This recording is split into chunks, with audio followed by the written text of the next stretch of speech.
lives in a house just over there on the hill. Now 75 years of age, one of the great collectors of art, one of the best collectors, for example, of Salvador Dali. But it was at a racetrack that he got his name plastered on the billboards. In 1970, he opened this Paul Ricard circuit, and in that race I competed in a Formula 2 car. Then in 1971, the French Grand Prix was held here. I was lucky enough to win it. Things have changed a lot since 1971. In those days, Helen sat on the pit wall with a stopwatch, timing all the cars on one watch. Quite an art. The pit managers, the team managers, and the drivers' wives all did that. Nowadays, those wives have almost become redundant. They're obsolete. Why? Because modern technology has arrived. Computers have come in, microchip technology. And a company called Longines and another called Olivetti have come in with new technology that automatically lists and times all of the cars. Let's have a look and see what that new technology has brought to Grand Prix racing. For 5 years now, under the direction of Casper Arnett of Longines and Luigi Saratoris of Olivetti, these two companies bring to each Formula One Grand Prix event 16 people, 35 metal cases containing 2 tons of timing and printout equipment costing over $1 million. 50 monitors are supplied to service the press, officials, administration, TV networks and race control. A transmitter is fitted to each of the 26 cars. As the car crosses the start-finishing line, it triggers off its own frequency by passing over and through the induction strip and timing beam. This message is then processed in the control tower and fed to 3 channels on the TV monitors. The first channel supplies each car's individual lap time. The second channel gives the classification of the first 18 cars. The third channel lists the remaining 8 cars and provides the running time of each practice, qualifying session or the race. Each team is responsible for transporting their own 4 monitors to each Grand Prix. 1 monitor is committed to each driver so that he can be kept fully informed about the field's progress. In qualifying, radio contact and pit boards can even be used to pass lap time information from the trackside monitor on pit lane directly to the driver as he attempts to secure a grid position. So this very sophisticated electronic world of Olivetti and Longines have indeed made obsolete and redundant the wives and girlfriends who in the past did all the timing. We'll be back with more after this. This pre-race report is being brought to you by Ford and your Ford dealer. Have you driven a Ford lately?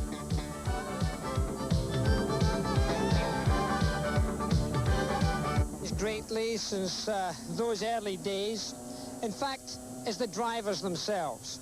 In 1967, a company called Elf was created in France, an oil and petrol company. In fact, I raced with them right from the very beginning. But there was a great shortage of French drivers. As they progressed, and in 1969 I won the World Championship with Elf, and with Matra, a French car company, they realized that the one thing that was missing were French Grand Prix drivers. There was only one, Jean-Pierre Beltoise, and he was to become a carrot that was to be dangled in front of French youth to try and encourage them to come into racing. But Elf went a stage further. They started a program called Pilote Elf, or Driver Elf. They started by running competitions, and in 1971, their first champion in that competition was to win a place in the following season's motorsport. That man, he's called Patrick Tambay, still racing today, and right now he's with John Bizignano. Patrick, of course, you know this circuit very well. You actually were the first driver to win the Pilote Elf competition. How did that competition actually help your career? Well, it was the start of everything. I came down here, that was in summer 71, to learn how to drive one of those single seaters. I just wanted to have the feel of what it was like to be sitting right close to the ground with the wheels on the outside, the helmet, open air, and that was very exciting. And I learned all the feels of driving a single seater, which are very, very different from a standard saloon car or whatever. and turned out to be the best student of that season. And I had to drop my studies in the States, and was sponsored by ELF to do the whole full season, and got involved after the first year of racing, and another one, and another one, and here I am. Do you think you would have ever gotten to Formula One without winning that competition? Well, I would certainly not have started racing. I didn't feel that I had I didn't come to the school with the ideas of becoming a race driver. I came there to learn how to drive one of those cars that were appealing to me. You know, it was exciting to see what it was like, and that's how I started. From then on, I had to learn the craft, and I tried to learn the mechanics and try to learn the technique of racing, which I had no ideas of before. Part of the students, I think, come in with that idea in mind, and the other part comes with the idea of becoming professional racing drivers. But at that point, I didn't really know, and that I had the potential to actually become a Grand-Prix driver. Simon Delatour is the managing director of the Winfield School here at Circuit Paul Ricard. Simon, you've been in business here for about 14 years, I believe. That's right. I've been here since 1973 when the Winfield operation took over. At that time, in 73, it actually started as an ELF-sponsored school, but Winfield School was also at Magny-Cours, France, and you brought your expertise to this circuit. That's right. Winfield's operated in Magny-Cours since 63, and when the school was offered to us in 73, we were happy to come down and work with Renault and ELF here at Ricard. You've had many famous graduates come out of this school. What is your philosophy from taking someone who wants to be a quick, safe racing car driver into a proficient person who can do those things? The most important thing is to help a person know their own limits. If they're good with the way that our course is conceived, we'll take them through to the top quite quickly. If they don't have any real talent, they'll find out early enough and not waste their money. So you can actually recognize that fairly early on if someone has potential to become even a Formula One driver? Yes, we teach pupils to drive single-seaters from the very first lesson. A single-seater is a fairly unforgiving car to drive, which means if somebody has a problem, we'll notice it immediately, and if the problem doesn't appear to be getting solved, we'll also know it. Well, that all sounds like somewhat of an exclusive French operation, but actually it's an international school taking students from all over the world. An American, Ron Emick, has actually won the competition ELF this year. Ron, how does someone from Sacramento become the Pilote ELF champion? Well, I had a friend that went through the school over here, the Winfield driving school, and he came back to America, and he told me that he could have won, but he just didn't put enough into it. He said, you can't give it 100%, you got to give it 110%. So I just put that in my head and looked at many pictures of Alain Prost and just, tried to think like Alain did when he came to the final. And I came over here and I just concentrated as hard as I can, put 110% into it, and I came off winning the final. Well, there must be a little bit of talent there also. Ron, what about the competition? It's very tough competition in Europe, especially for someone who hasn't seen any of the circuits and so forth. Right, all the circuits I've run on, they're all new to me, every circuit in France. And the competition is really tough. I mean, you got to be on top of things all the time, because if you can't get the car set up quick enough, you're just not going to be in the money. In such a competitive situation, it's important to have a final goal. What are your final goals in motorsports? What I hope to do is to work up through the formulas and progress into Formula One. And what I hope to do is to be able to have the chance to come back to Circuit Paul Ricard when I am in Formula One and come off winning the French Grand Prix. Thank you, John. I'd like to think there's going to be a few young Grand Prix drivers from the Americas in the very near future. Now, there are in fact 4 racing drivers, 4 alumni, if you like, from those racing schools of France in this Grand Prix. And there's a song that says, "Be true to your school." And that's certainly true of Jacques Lafitte, because he wears identification until this day around his helmet, identifying which school he went to. And those alumni, Alain Prost, René Arnoux, Patrick Tambay, and Jacques Lafitte. We wish them well in the 72nd running of the French Grand Prix. This pre-race report has been brought to you by Ford and your Ford dealer. Have you driven a Ford lately?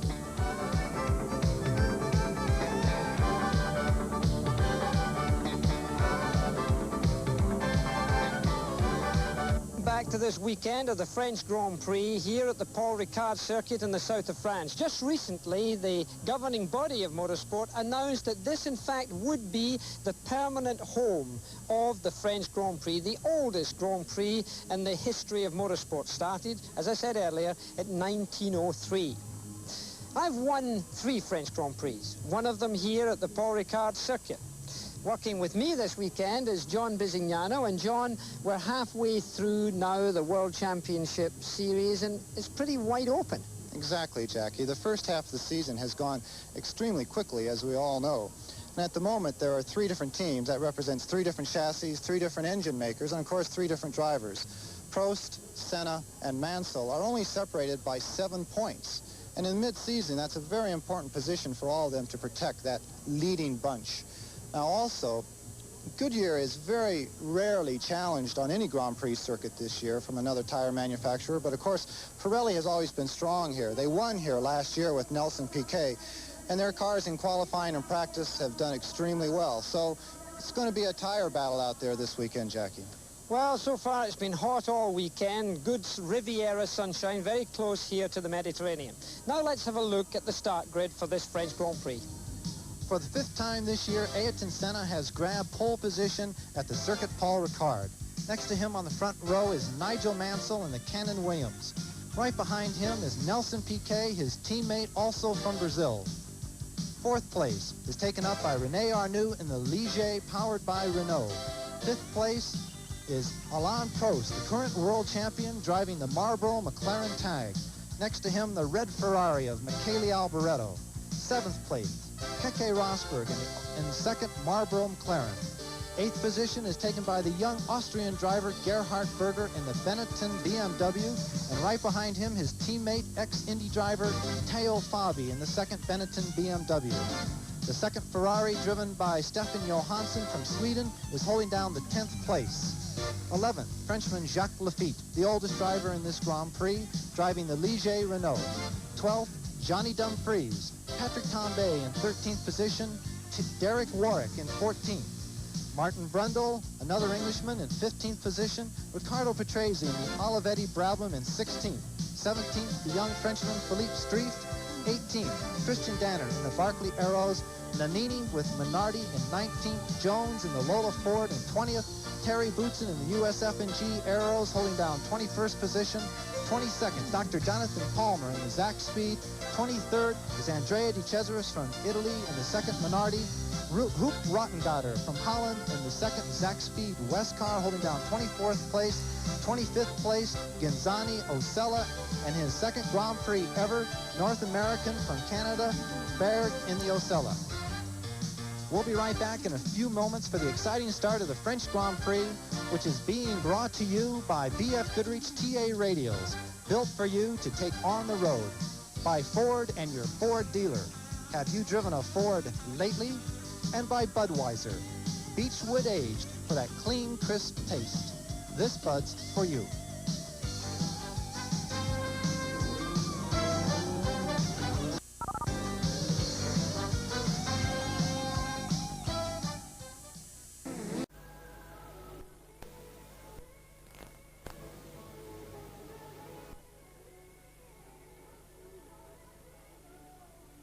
Pour la 8e manche du championnat du monde des conducteurs, le Grand Prix de France de Formule 1.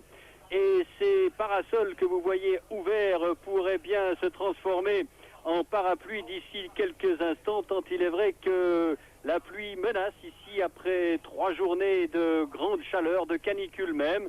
Une pluie menaçante qui ne semble pas trop indisposée. Keke Rosberg qui, fidèle à son habitude, tire sur sa dernière cigarette avant le départ. C'est du reste le seul dans ce cas. Une façon comme une autre de se calmer pour le pilote finlandais qui a été le plus rapide ce matin lors du warm-up, lors des essais libres. Et en surimpression, la situation au championnat du monde des conducteurs où, depuis le Grand Prix de Détroit il y a 15 jours, Ayrton Senna a pris le commandement avec 36 points, soit 3 points d'avance sur le champion du monde en titre Alain Prost. Nigel Mansell, lui, est pour sa part à 7 longueurs déjà. Et l'on dit de plus en plus que c'est entre ces 3 pilotes que ce championnat du monde, que ce titre de champion du monde 1986 devrait se jouer. C'est une fois de plus Ayrton Senna qui est en pole position pour cette 8e manche du championnat du monde. Il l'a décroché vendredi déjà, car les temps, en tout cas le sien, n'a pas été amélioré hier. Il a décroché vendredi déjà la 12e pole position de sa carrière et la 5e de la saison, tandis que vous avez la situation au championnat du monde des marques, où McLaren talonne Williams. Ayrton Senna donc en pole avec à ses côtés pour la 3e fois consécutive Nigel Mansell. Il est à relever que pour Lotus, il s'agit aujourd'hui de la 103e pole position de l'histoire de l'écurie Lotus et elle rejoint en cela le recordman de la spécialité, à savoir Ferrari. Ces deux équipes sont donc à 103 pole positions et pour Ferrari, un jubilé aujourd'hui, alors qu'ici c'est Riccardo Patrese que vous avez dans l'image, un jubilé pour Ferrari qui dispute aujourd'hui le 400e Grand Prix de son histoire pour un total de 428. L'équipe, la prestigieuse Scuderia Ferrari, n'a donc manqué que 28 courses, dont 11 épreuves qui s'étaient disputées à Indianapolis dans les années 50. C'est bien sûr le record en la matière. Et en surimpression, la grille de départ avec Senna et Mansell en première ligne, la Lotus et la Williams, suivie de l'autre Williams, celle de Nelson Piquet, une fois encore 3e avec à ses côtés la Ligier de René Arnoux, précédant le duo Prost-Alboreto, puis Rosberg-Berger, précédant Fabi avec à ses côtés Johansson, Laffite Dumfries, Patrick Tambay qui fait son retour à la compétition. Il partira aux côtés de son ancien coéquipier Derek Warwick, puis Brundle Patrese, Strife Danner, qui précède Nannini et Jones, le coéquipier de Tambay, toujours un ton en dessous, précédant Thierry Boutsen, le Belge au volant de la Arrows BMW, puis Jonathan Palmer, Andrea De Cesaris, Ub Rottengatter, Ginzani et le petit dernier de la Formule 1, le Canadien Alan Berg, qui a fait ses débuts il y a 15 jours à Détroit. Mais la grande nouveauté de ce circuit Paul Ricard au Castellet, c'est bien évidemment la nouvelle bretelle qui raccourcit le circuit de 2 km. En effet, on rappellera qu'il y a 2 mois environ, lors d'essais privés, voici Derek Warwick, lors d'essais privés, Elio De Angelis avait trouvé la mort au volant d'une Brabham. Il a du reste été remplacé par Derek Warwick que voilà. Et cela s'était passé dans un endroit du circuit particulièrement rapide, avec une enfilade à fond de 6e à plus de 300 km/h. Eh bien, on a décidé, et là c'est une très bonne mesure qui a été prise, on a décidé de modifier le circuit. Et à l'endroit où cet accident tragique s'est produit, le circuit tourne à droite, pour aller rejoindre la rectiligne qui a été raccourcie de 800 mètres. Mais cela ne va pas s'en poser quelques problèmes au premier tour. En effet, on craint beaucoup une bousculade car ce premier virage est extrêmement étroit et resserré. Alors qu'on nous transmet un bulletin météo disant que l'on a 50% des risques de pluie avec renforcement du vent sud-sud-est qui est important sur la rectiligne du Mistral.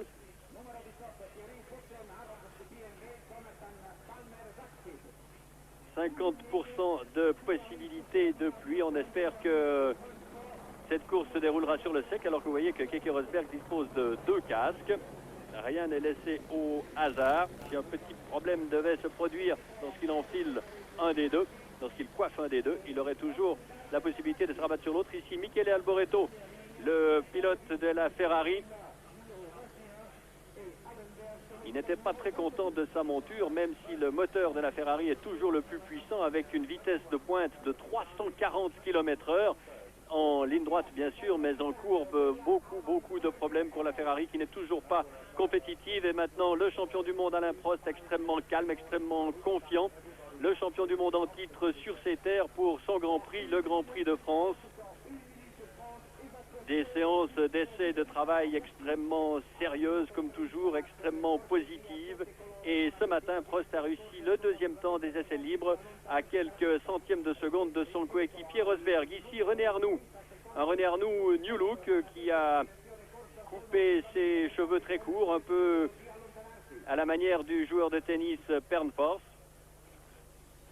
et qui sera un des hommes en vue de ce Grand Prix de France au volant de sa Ligier Renault, avec toutefois pour les voitures équipées de pneus Pirelli un léger handicap. Ici, vous voyez que l'on met la paille qui va rejoindre sa bouche pour lui permettre de se ravitailler durant la course. On remet le volant, ça n'est pas inutile.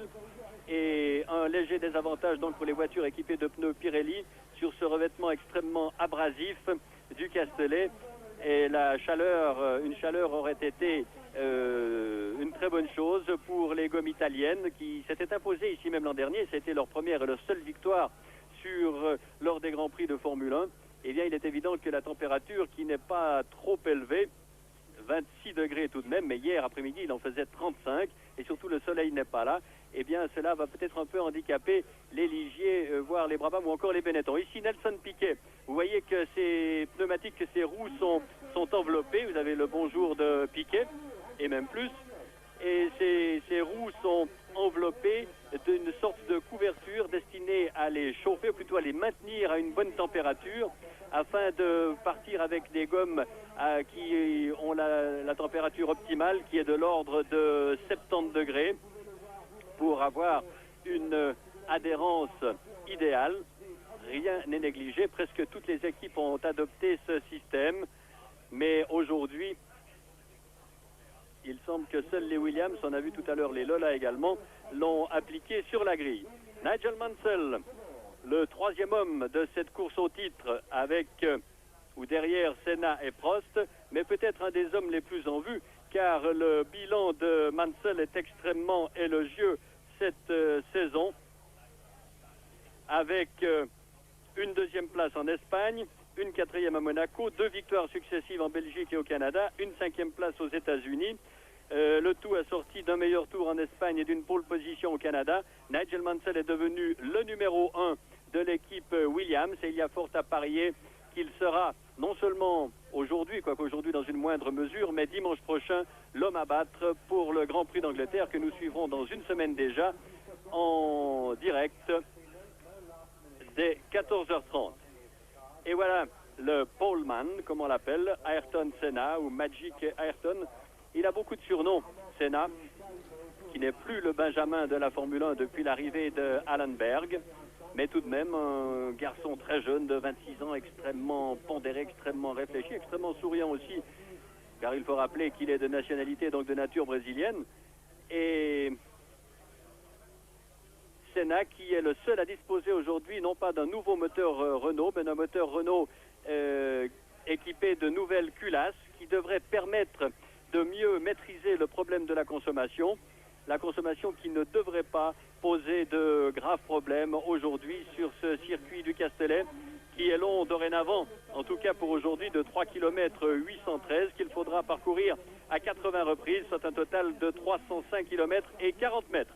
On enlève les enveloppes et dans 3 minutes, je pense, car l'horaire est parfaitement respecté ici, dans 3 minutes, on devrait partir pour le tour de formation.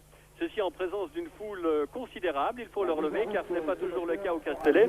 Et une foule qui a préféré, vu que la température n'était pas trop clémente, le soleil n'est pas au rendez-vous, a préféré quitter le bord de mer, car la France est en vacances, vous ne l'ignorez pas, quitter le bord de mer pour venir ici autour du circuit du Castellet, où on se sent un peu au bord de mer, car on a voulu créer un choc visuel. Voilà ce fameux nouveau premier virage. On a voulu créer un choc visuel en peignant les bords de circuit en bleu pour rappeler que la Méditerranée, la Grande Bleue, n'est pas loin.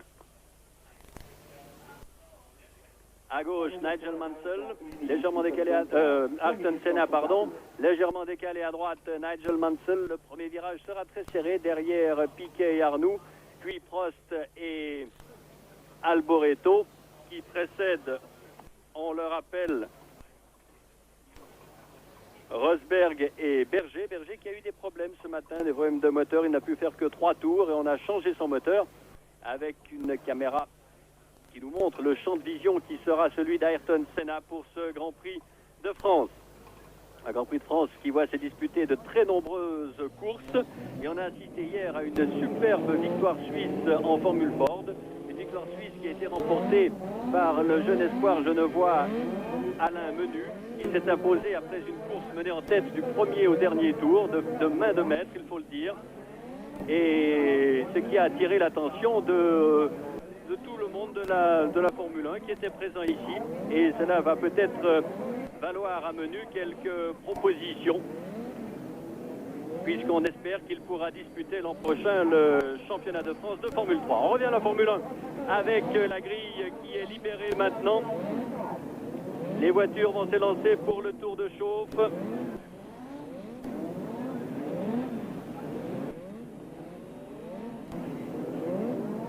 Sur ce nouveau tracé, plus de S de la verrerie, une rectiligne du Mistral longue de 1 km, le circuit qui sera revu définitivement pour le prochain Grand Prix, puisque les 5 prochains Grands Prix de France se courront ici sur le circuit du Castellet.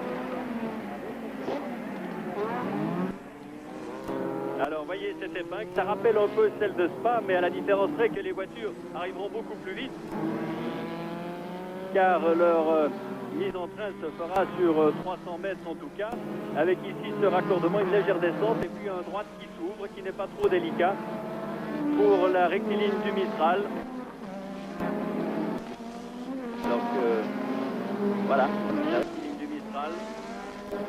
Donc, et ce vent risque d'amener un peu de sable. La piste pourrait être un peu glissante. Et voilà cet effet visuel. La course signe, prise à 300 km/h lors des essais. La FIT a dit, j'ai essayé. Das macht einigen Teams zu schaffen. Es ist etwa 6 bis 8 Grad kühler geworden. Ungefähr noch 25 Grad hier, 20 Kilometer nördlich der Riviera, nördlich von Bandol. Das spielt bei der Reifenwahl natürlich eine große Rolle. Und es droht vielleicht auch ein bisschen Regen für diesen 8. Lauf zur Formel 1 Weltmeisterschaft 1986. Die Strecke hier ist nur noch 3,8 Kilometer lang. Sie ist um 2 Kilometer verkürzt worden, gehört zu den schnellsten Strecken überhaupt in der Formel 1 immer noch, auch nach der Verkürzung. Das hat sich im Training gezeigt.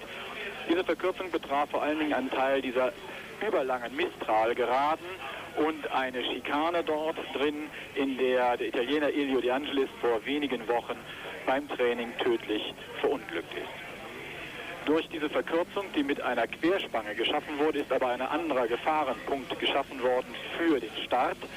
Und deshalb dürfen wir auf diesen Start sehr gespannt sein. Etwa 180 Meter nach der Startlinie gibt es eine scharfe Rechtskurve, durch die nur ein einziges Auto passt. Also da müssen Sie sich schön einreihen hintereinander, und ob Sie da alle so diszipliniert sind, wie der Organisationsleiter das noch... We've unfortunately had a technical mishap here with the feed from France to the United States, so we're not able to bring you the commentary that we would like to of the early laps of this event. But let's recognize at the start of this race there's been a little bit of trouble in the morning warm-up. Right away there's two cars. One of Berger has been in trouble, and Dana in fact is driving the backup car, and also Berger has come in after the warm-up lap and changed cars also, so that's trouble. The main problem, however, was at the starting grid itself. Michele Alboreto, with just seconds to go, suddenly raised his hands. Before the red light came on, in fact, he raised his hands to say that his engine had stalled. Now, this normally means the start would be delayed because the race drivers behind Alboreto simply cannot see from their very low-slung positions in the race cars. They cannot see past the aerofoils and the rear wings of those cars to see Alboreto sitting stationary. Now, that's the type of accident that occurred at the beginning of the Canadian Grand Prix a few years ago when Pironi's car stalled on the front row of the grid and was struck from behind, taking the life of a driver. Michele Alboreto, nobody hit him. They weaved around him and he got through that situation without an accident. But in my view, perhaps it would have been more appropriate for the starter to hold up that start just to be able to allow safety to come into play. One of the USF&G Barclay Arrows also stalled on the grid. That was a problem at the beginning of the race, but everyone managed to get through that first corner, which we thought was going to be a major problem because it was really congested there, John. Everyone was into heavy braking down from their acceleration up to well over 100 miles an hour, but unlike previous Grand Prix, such as in Belgium and so forth, everyone was very cautious, some of them going through there at 3 abreast, and Nigel Mansell came out of the corner first and led very well down the straightaway with actually near on a 2-second lead by the completion of the first lap.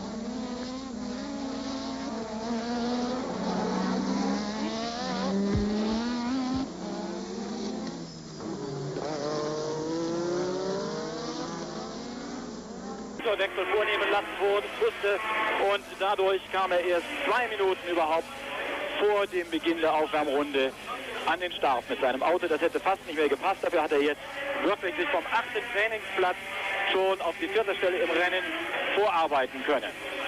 Und wenn ich das alles richtig beobachtet habe, dann sind auch die beiden Zack-Speed von Jonathan Palmer und Rothengatter gut weggekommen. Palmer vom 22. Trainingsplatz und Rothengatter vom 24. Und dann wollen Sie, meine lieben Zuschauer in Deutschland, natürlich noch wissen, was mit Christian Danner ist. Er ist vom 18. Platz gestartet und wie Sie gesehen haben, war er ziemlich weit hinten. Warwick schon nach der ersten Runde an der Box. Auch der Kanadier Alan Berg, der anstelle von Danner im Mosella fährt, verzeichnet den ersten Boxenaufenthalt. Wir sehen, die Kurven sind ja alle sehr schön bunt markiert für die Fahrer. Es hat einige Verbesserungen gegeben, unter anderem auch, das werden wir gleich sehen, in dieser Kurve sind die Randbereiche der Strecke blau gestrichen worden. Das hat 2 Gründe. Einmal, um diesen grau-schwarzen Asphalt von dem umgebenden Schotter etwas besser abzuheben, aber auch um den Staub zu binden. Keke Rosberg haben wir eben gesehen, ebenfalls sauber weggekommen. Hat aber, wenn ich richtig gezählt habe, 2 oder 3 Plätze verloren, ist jetzt an 8. Stelle. War Look at the cloud base. You can see that low cloud base there on that picture. One thing, Jackie, there on lap 2 that was very obvious is that the drivers, and here we have Poop Rodengatter coming into the pits with a left rear tire down. Poop is the Dutch driver.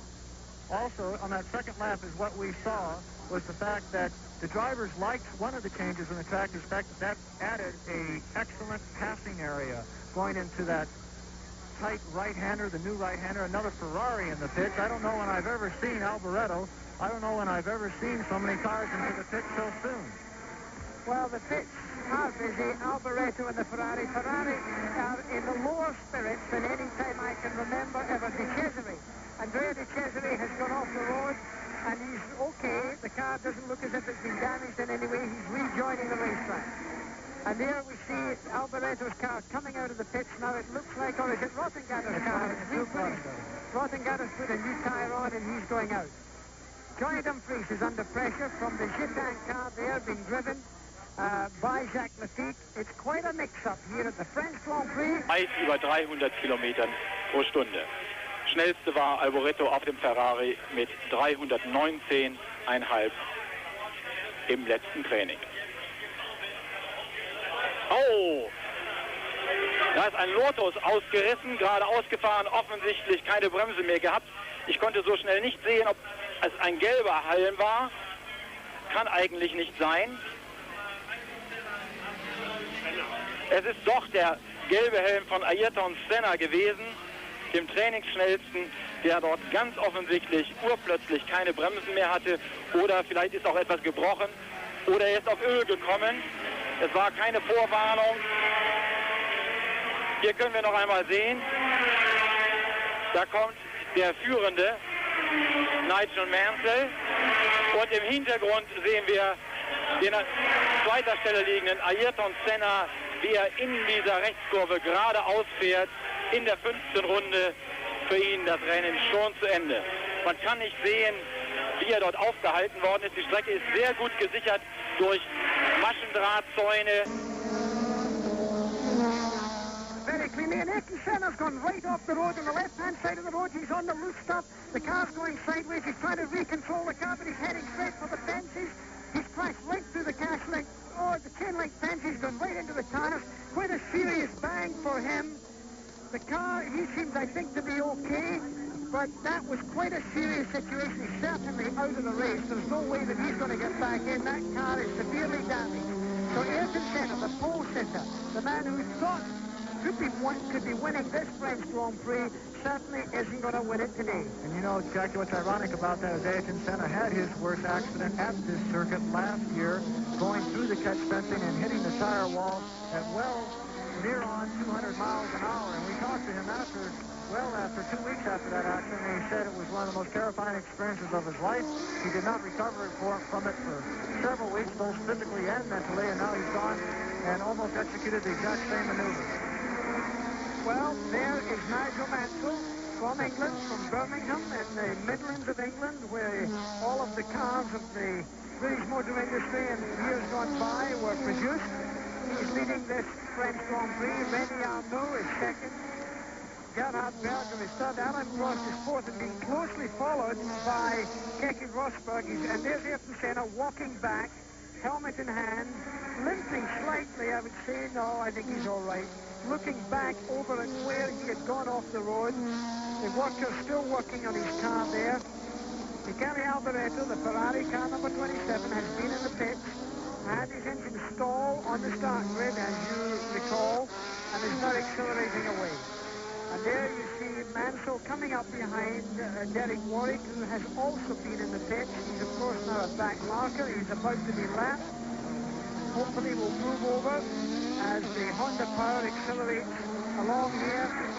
Mansell is overtaking him, going into what will be from sixth gear, a first-gear corner. Look at the vapor trail coming from the rear wing of that car there. Gives you some idea of the very heavy humidity.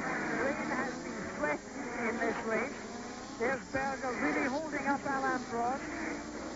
Again, Jackie, one thing that had to be going through Ayrton Senna's mind as he was walking back to the pitches, of course, he is leading the World Championship with 36 points. Behind him is Alain Prost with 33.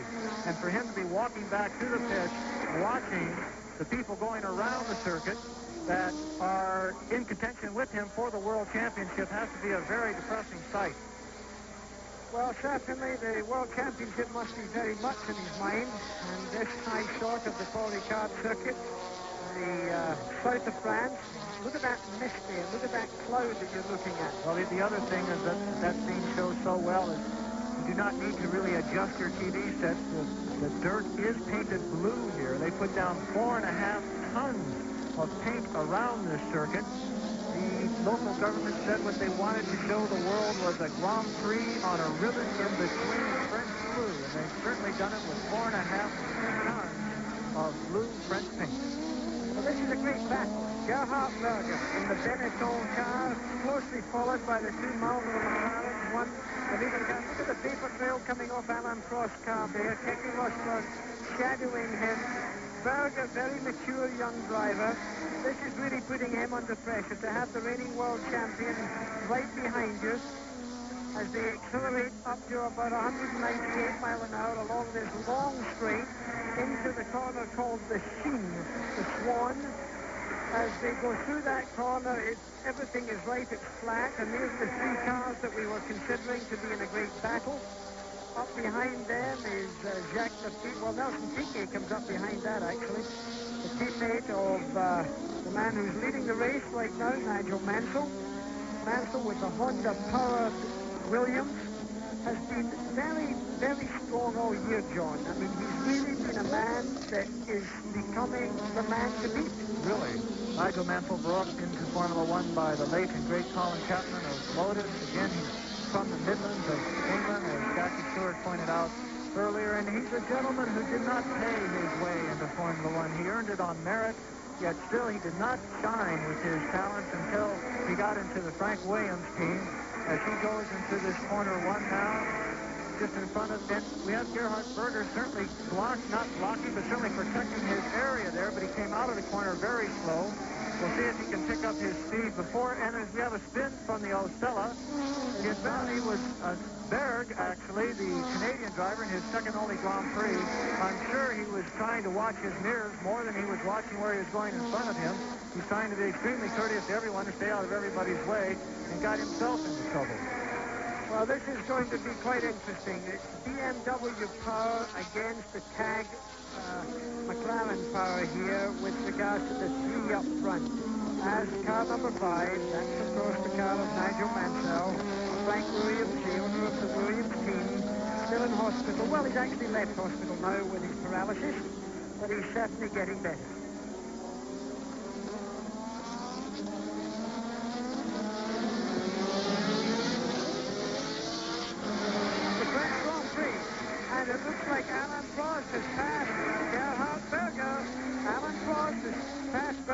Rosberg is now stalking him.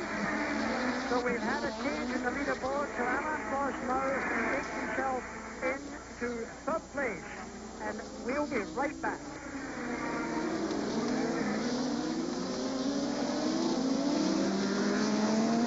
In den wolkenverhangenen Himmel, grau in grau. Gestern war es hier noch sehr schön. Prost übrigens inzwischen an Berger vorbei. Wir haben die ganze Zeit ja schon gesehen, wie er Druck gemacht hat. Patrese sahen wir da und ein Ferrari fährt an die Box. Johansson mit der Nummer 28 an die Box. Zum Reifenwechsel sicherlich noch viel zu früh. Das werden wir erst sehen zwischen Runde 35 und 40 oder 45. Das sorgt ja in den Grand Prix immer wieder für Spannung, weil man dann sehen kann, wie gut eingeübt die Teams sind. Hier werden wir mitstoppen können, da sehen wir den Wagen von Johansson, mitstoppen können, wie schnell die Teams beim Reifenwechsel sind. Es sind noch 14 in einer Runde. Der Ferrari von Alboreto, der auch schon an der Box war, aber ja auch am Anfang stehen geblieben ist, mit der Nummer 14, 42 Sekunden hinter dem führenden Nigel Mansell, dann Arnaud, dann Alain Prost, den wir hier sehen. Da kommt der Keke Rosberg nicht so gut durch. Berger auch hinter Rosberg zurückgefallen.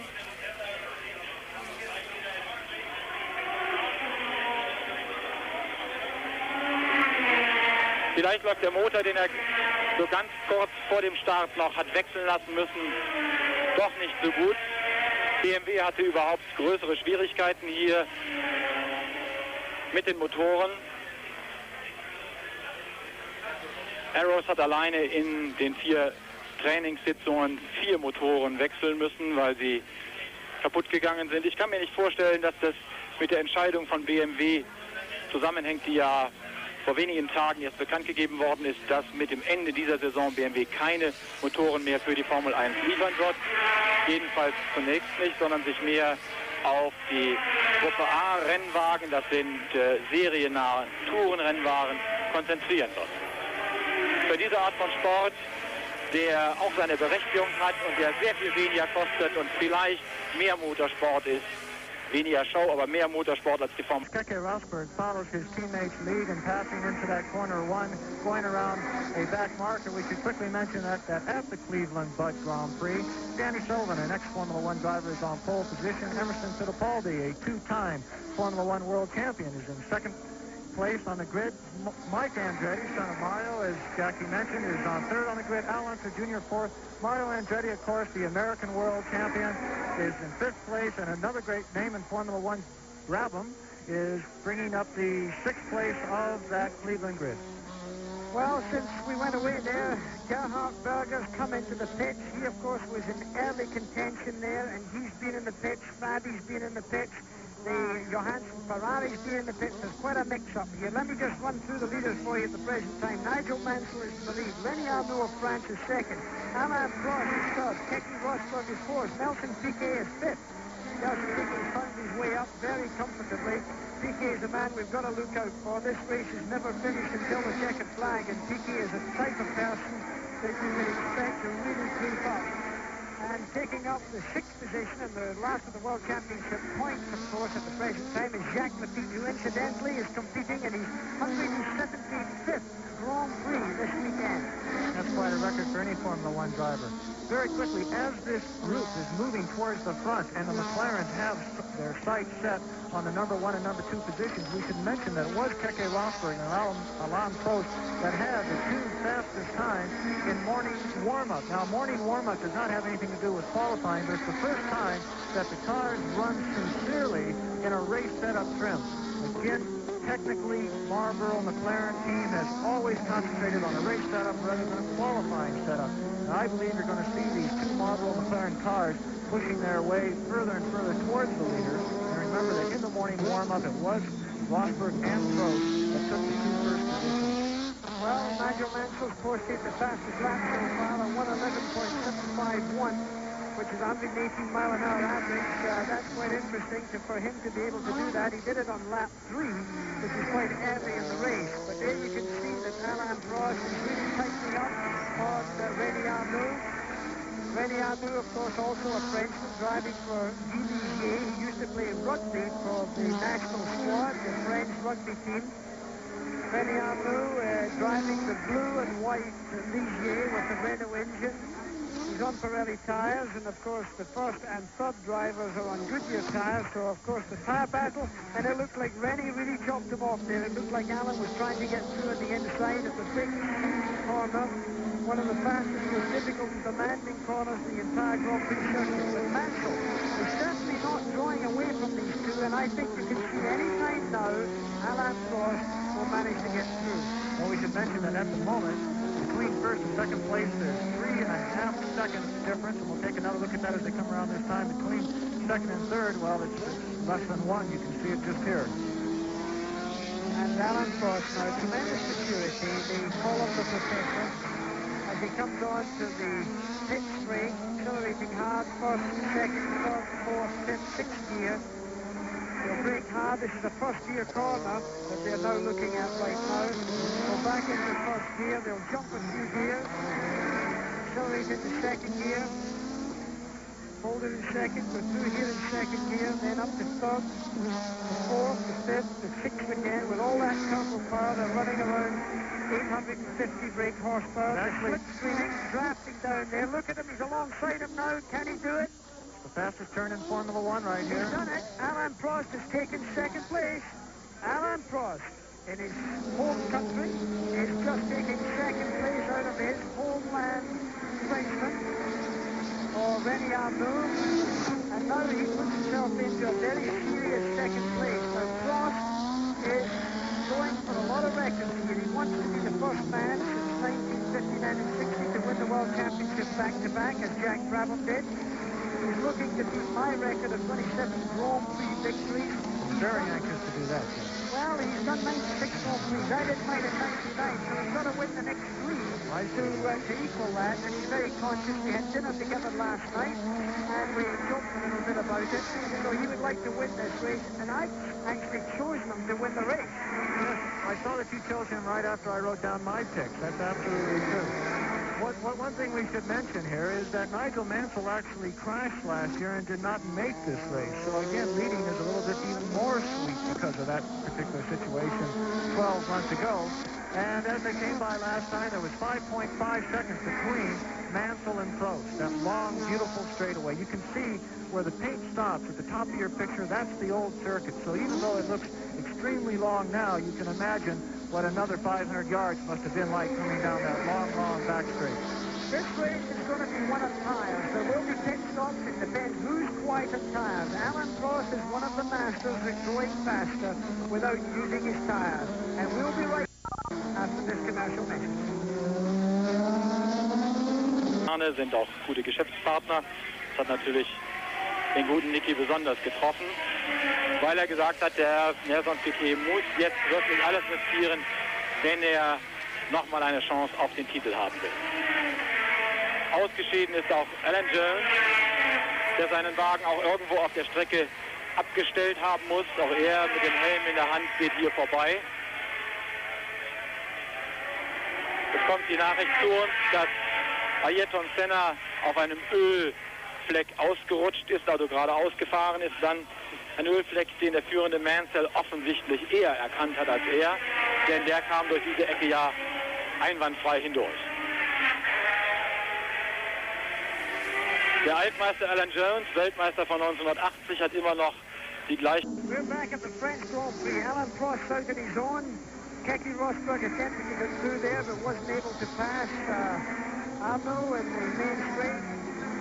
And you see that battle coming into our picture now. René Arnoux in the blue car with the white stripes down front with the white helmet. Keke Rosberg from Finland driving the second of the Marlboro McLaren cars. As he stomps René Arnoux, he attempted to pass him at the end of the main straight, and he got the door shut firmly in his face by the little Frenchman, who is driving very spirited racing these days. Alan Prost comes through, and here's the battle for that third and fourth place between Arnaud and Rosberg. You say very spirited. The last time down there straightaway when Rene Arnoux had a McLaren on his tail, he actually weaved going down the straightaway, almost blocking him at every chance, and Keke Rosberg certainly taking a serious shot at it this time. He comes to the inside and he gets by on almost the exact same place where his teammate Prost came by, and he pulls away from him quite easily once he does make the pass. Right in that series of corners was in 1980, Keke Rosberg's one of his most embarrassing situations. There you see between first and second is 4.4. One of his most embarrassing situations is when he crashed right in front of his team owner and teammate Emerson Fittipaldi. I was with him that evening in Monaco after the race, and he still qualifies that as his most embarrassing moment. And again, passing and making a beautiful move like that against the Frenchman now certainly helps make up for some bad memories way back in 1980. Well, Alan Prost now starts to wonder what... And there's Rene Arnoux coming into the pits. The first of the tire changes is going to take place. Rene Arnoux has gone into the pits. Alain Prost comes past the back marker. Actually, Keke Rosberg, comes past the back marker. We wanted to quickly mention that Ron Emick, and here we have a pit shot of Arnoux. He was in 4th position in this Grand Prix. It looks like a routine tire stop. I would have to say that if the Pirelli Dodge tires have gone away that quickly, that we're going to see a little bit of problem if they put the exact same compounds back on. It's very early for a tire stop. Locking them up, trying to get back into the hunt of this, but all he does is mess himself up even more as Patrick Tambay in the Ford car Haas comes by. We wanted to quickly mention that Emick, the American driver that we featured earlier in the program, finished 8th in the Renault race here yesterday. He had a very good qualifying session as they show the leaderboard with Mansell, Prost, Rosberg, Arnoux, Piquet, and Lafitte, the first 6. But Emick did have a little problem in the race. And we wanted to bring out the point that Americans do not have to travel all the way to the south of France to attend such schools. There are excellent ones scattered all over the United States, in particular the Skip Barber School, where ESPN will be featuring his Pro Saab series later on this year. Well, we're back, of course. We're looking at Nelson Piquet driving car number 6, the Honda engine and the Williams chassis. Piquet, twice a world champion, very mature driver, 32 years of age. Of course, he's Brazilian. Lives in Monte Carlo nowadays, loves the sea. He has a very nice boat, which is moored in the harbor here. And Bandol, which is the seaside resort that services this polycarb circuit. The Ogier family have easily the largest bateau in the harbor. Mansell Ogier, of course, who's very much involved, is the owner of the McLaren team. Incidentally, Kathy, his wife, is in California, probably watching this program right now on vacation with her family. And the team boss, Ron Dennis, who is also a major shareholder in the McLaren team, his wife, Lisa, is Californian also, and she's in America with her family, so we're getting a bigger and better American audience because of this, John. Exactly. Well, like I said earlier, as we see a replay of Nigel coming around Dr. Jonathan Palmer, you can see him looking well into his mirrors there. He's actually looking more into the mirror than he is straight ahead. And under braking, you can see these cars weaving. Nigel now gives him a look. But this also gives an opportunity for the second-place man, Prost, to catch up under those conditions. When Nigel is a little bit interfered in the slightest way, even losing 1/10 of a second, and when the second-place man, Prost, has a clear track, that's an opportunity to gain time, and actually he has gained time, Jackie. It's down to 2:08 seconds now, so virtually Prost, now having to deal with Palmer himself, is right in gunshot range of the leader of this French Grand Prix, Nigel Mansell. I think Alain Prost is going to drive one of these great races right now. He's a great tactician. This race is going to be won on tires. And if anybody goes nicely on tires, it's Alain Prost. Lee Goff, who's the chief tire man of Goodyear, was saying earlier today how pleased he was at the way that Prost's front tires were waiting so evenly and without a lot of difficulty. And when Lee talks, I listen, because the tire engineers are really the best indicators. You talk to brakemen and firemen, and you find out which driver is the one that you should be looking at. So Goodyear really do appreciate the work that Frost does and how he puts that talent of his to the practical test. Well, this is the French Grand Prix. We're at Paul Ricard, and we'll be right back.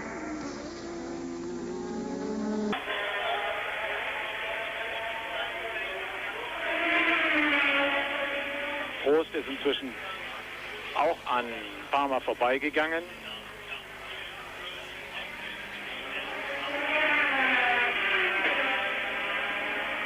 Die Reihenfolge vorne also unverändert. Ich finde es sehr verdienstvoll von den französischen Kollegen, dass sie nicht immer nur den führenden Nigel Mansell zeigen. Hier ist Keke Rosberg ebenfalls an Palmer vorbei. Der aber immer noch auf Platz 13 liegt, nur halt jetzt eine Runde zurück. Mansell führt weiterhin mit nur noch 2 Sekunden vor Alain Prost, den wir hier sehen. Keke Rosberg, den Abstand können Sie selber abschätzen, 6,5 Sekunden hinter Mansell, dann auf dem Platz 4 Nelson Piquet, der jetzt aber gerade an die Box fährt. Zum Reifenwechsel wäre es noch zu früh. Das ist die 23. von 80 Runden. Reifen werden trotzdem gewechselt. Rechts unten läuft die Zeit mit. 8,9 Sekunden ist ausgezeichnet. Jetzt geht er wieder auf die Strecke und die ganze Prozedur hat ihn gekostet. The French Grand Prix, Nelson Piquet has been in the pits. His car you're looking at right now is in fresh tires. He came into the pits, got a very quick pit change, wheel change done in just over 8 seconds, which is indeed a very fast time. He stayed out at the Detroit Grand Prix for rather a long time before coming in to change tires, and it might have cost him valuable seconds. As it happened, he crashed in that Grand Prix, but maybe his tire situation was somewhat to blame, because I think he was trying to rush it too much after having been in the pits for tires, because he had stayed out too long. Now look at how close Alain Prost is getting to Nigel Mansell. He's really closing up. This is developing into a great battle. And of course, pit stops are going to come into this in a very big way, to which crew does it slickest, does it best, does it surest, because all they need to do is not get one thread right on that nut when it goes on, and it can be a very costly stop indeed. You mentioned that Nelson Piquet was actually in 4th position when he came in for that pit stop, and it's really cost him the upper front of the points so far this season. He hasn't been able to secure the points that he and his team have wanted him to. But certainly one of the most calculated, and then we had a little bit of a problem with one of the Olivetti Brabhams there, again under braking, trying to let the Lotus through. But Nelson Piquet on fresh rubber will have the advantage of that new compound working, gripping onto this French Grand Prix surface, and he'll be working his way up through the grid and hopefully back. So he's already back in 5th place. So with an 8-second pit stop, you can see that he may have an advantage of being on new rubber and back in 5th place. Well, we're on lap 24 as we look down now at those 2 men battling, and you can see already there's been a few pit stops for tires. That would suggest to me that we could well be in a position where 2 tire changes might be necessary. So I think that was rather a hurried move by the French cameraman there. Quick pan. But I think we may well be into a situation of 2 tire changes. Look at the visibility. It's not too clear. It's really very misty. It could be that we could have rain in this race before the end of the event. This is something that the drivers and the teams have got to look out for. Jackie, you mentioned Lee Gogg earlier of Goodyear. I was also talking to him, and he said if they started coming in before the 35th lap for tires, that they would definitely have to make 2 stops. So here we are, only nowhere near the 35th lap, and we've had several tire changes by both Pirelli teams and Goodyear teams. So as you said, a tire war is certainly going on out there, and this man here, Alain Prost, is one of the smoothest and least tire wearers. And we have the leader in the pits. Nigel Mansell ducked into the pits very quickly. He's coming down the pit lane. It looks like well over 100 miles an hour. His pit is at the end of the pit lane. Trying to get a camera on that. There's the pit camera. It looks like somewhat of a routine tire stop. A little bit slow there. Nigel's waving his arms down. 7.98 8 seconds. Another very quick Williams pit stop. Anything under 10 is extremely reasonable, but he certainly, what we're going to have to see is how much time he lost on the out of the lead. Where is Alain Prost now? Well, he did that very well. He's got out in front of Jacques Lafitte, who was in 4th position. So, in fact, he's lost his lead, but he still gets himself into 3rd place, which is pretty impressive. Now we see the Marlboro McLarens are in 1st and 2nd position. Pretty impressive. The professor, Alain Prost, world champion last year, trying for his 2nd world championship this year. Keke Rosberg is in 2nd position. The young Finn, been world champion once, would like to do a little better than he's been doing this year. As Prost really climbs all over there. That was Alan Berg who passed, the young Canadian, finding his feet at Gran-Pri racing, not easy to come in. Straight out of the formula that he's been driving in up in Canada. As Alan Prost there for stock. Stefan Streff, is it? It's, yes, Philip Streff. Philip Streff, who is just trying to find the way past. And he will get turbo power in. Jacques Lafitte comes round. Lafitte is in 4th position. Coming up on all those back markers, again, it gives Keke Rosberg a chance to try and catch his own teammate. There's always a great amount of rivalry amongst all racing car drivers, but for sure, within a team, the pride of being #1 or quickest driver within a team, the competition is even more strong. So Keke Rosberg has not had the season that Alain Prost has had so far this year, and he is determined to try and race Alain whenever he can, and within the McLaren rules of that team, he is allowed to race pretty much wide open whenever the two get together. Certainly, Rosberg does want to make himself felt in that team. He was bought for very big dollars. So far this year, he has been a little bit slower than Alain Prost in practice and in each race. Let's have a rundown now as we see Alain Prost in 1st position. Keke Rosberg is in 2nd position, and you see the Ferrari back in the pits, incidentally. They made a pit stop. The Ferrari have now been in the pits a couple of times, which is no great fun for them. Ferrari spirits are very low at the present time, and I don't see today going to change that significantly. They really have not been able to produce any recent performances for quite a while. So let's have a look at that leaderboard as I had started to run down it. Alain Prost, reigning world champion in 1st position. Keke Rosberg and the other Marlboro McLaren is in 2nd position. Nigel Mansell, driving the Honda engine Williams, is in 3rd position. Jacques Lafitte, who's in the pits right now. On the lap before that was in 4th position. Nelson Piquet was 5th. Rennie Arnaud was 6th. Johnny de Vries in the JPS Lotus up to 7th. And Patrick Danby in the Ford-powered Lola of the Carl Haas Racing Team is in 8th position. As Jacques Lafitte rejoins the race. Lafitte, the Frenchman, 43 years of age. He's the oldest driver in Grand-Pri racing right now, 42 years of age. I'm talking fair to him. And look at Alain Prost as he comes along there and passes Arnaud. He's one of the Olivetti Brabhams actually he passed, and now he's got in behind Martin Brundle, who incidentally yesterday in the Data General car had a fire. His brakes seized on, would not come off. Got so hot that the carbon fiber discs actually caught fire, and the car had to be put out by extinguisher. Now, you can see the fastest lap has been put up by Nigel Mansell. That's interesting. He's really stepping on it now and trying to catch up lost ground. But Nigel Mansell still in 3rd position as Alain Prost continues to lead, has not stopped for any tires. He has not been in the pits. And will be...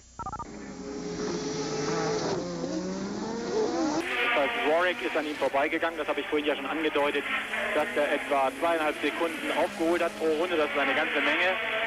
Hier ist er, jetzt auf Platz 13. Danner ist Platz 15, hat aber schon eine Runde Rückstand mehr als Jonathan Farmer. Und Rodengatter hat sich auf Platz 16 vorgearbeitet.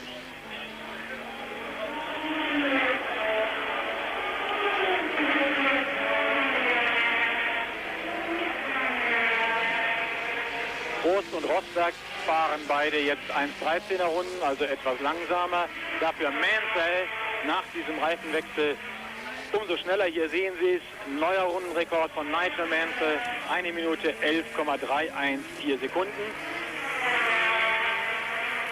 Sein Rückstand zum führenden Post knapp 15 Sekunden.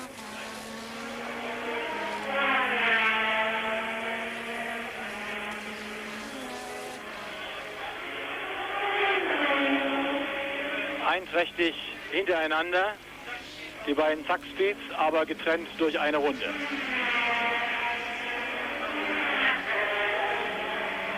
Das hat für Erich Zakowski, den Teamchef dieses Zackspeed. We're back at the French Grand-Pri in the south of France. This is Jackie Stewart along with John Vizignano. We're looking at Alain Prost, the leader of the French Grand-Prix, the oldest Grand-Prix in the history of motorsport. Started way back in 1903, they tell me. Even I wasn't there to see the beginning of that race, but Prost is going into the pits. No, Rosberg's going into the pits. There is Prost. His own teammate has got into the pits. That's quite interesting. I would expect that to be the case. I expect Rosberg to use up more tires than Prost, and we'll have to wait and see what his stop in the pits is going to mean in respect of time. They're not covering the Rosberg pit stop, so therefore we can't tell you on the screen. He has left the pit, so we have not a picture of that. We don't know what time was recorded. As his own teammate continues to thunder around the track. I think we need to mention here, Jackie, with a little bit of shaky camera work here and there, that these are not ESPN cameras. This is the French national feed, who actually do quite a good job, although we wish they could have covered that particular pit stop for us. Well, they're lapping. Nigel Mansell has got the fastest lap. He did in lap 27. A speed of 1 minute 11 seconds, incidentally, in comparison to the pole position time set by Ayrton Senna, which was 1 minute 6.5 seconds. It gives you some indication how much slower these cars are going with full tanks, etc. As Jonathan Palmer very courteously moves over and allows Alain Prost through. I think we should mention that Berger, who did so well in the opening laps in qualifying here at Circuit Paul Ricard, is out of the race with gearbox problems. That's very unfortunate for the Benetton team. Benetton have been showing great competitiveness over these last few months, and Berger has certainly been showing himself to be a great force to be reckoned with. So our leaderboard right now, as we look up, is Alain Prost, Nigel Mansell. Nelson Piquet's got himself back into third position. Keke Rosberg in fourth. René Arnoux has got himself up into fifth position, which is pretty impressive. Keep in mind that he went into the pits very early indeed, and I expect that will be something that we'll see again in the not-too-distant future. In sixth position, up into the World Championship point standing, comes Patrick Tambay, driving the Ford turbocharged engine. It's still a fresh young team. They're still finding their way, and he's got himself up to sixth position now with that American entered Haas Lola team. The gentlemen who are no longer competing in this French Grand Prix are Gonzani, Senna, which went out in the accident. We had a little bit of a brake lock and going wide there. I think you might see him coming in for tires very quickly if that's the way the car is handling. Jones with the other Ford-powered car is also out. DeCesaris is out. Here we have the replay. Coming into absolutely normal braking, actually. He has no pressure going on from behind him. No one's trying to squeak by, but he certainly locks up the rears there. Gets into that paint, and the car almost starts to rotate on him, but he certainly collects it up well and continues on. Berger is out, Fabi Nannini, and Stefan Johansson in the Ferrari. Quite a bit of retirement early on in the French Grand Prix. Well, it's warm here, but it's not warm enough to introduce the sort of attrition that I would expect. If it had been a lot hotter, I could see more trouble. But certainly it's pretty ideal racing conditions now. As some people say, it's a very good day for motor racing, but it's cool, there's a little breeze, and I just hope the rain stays away.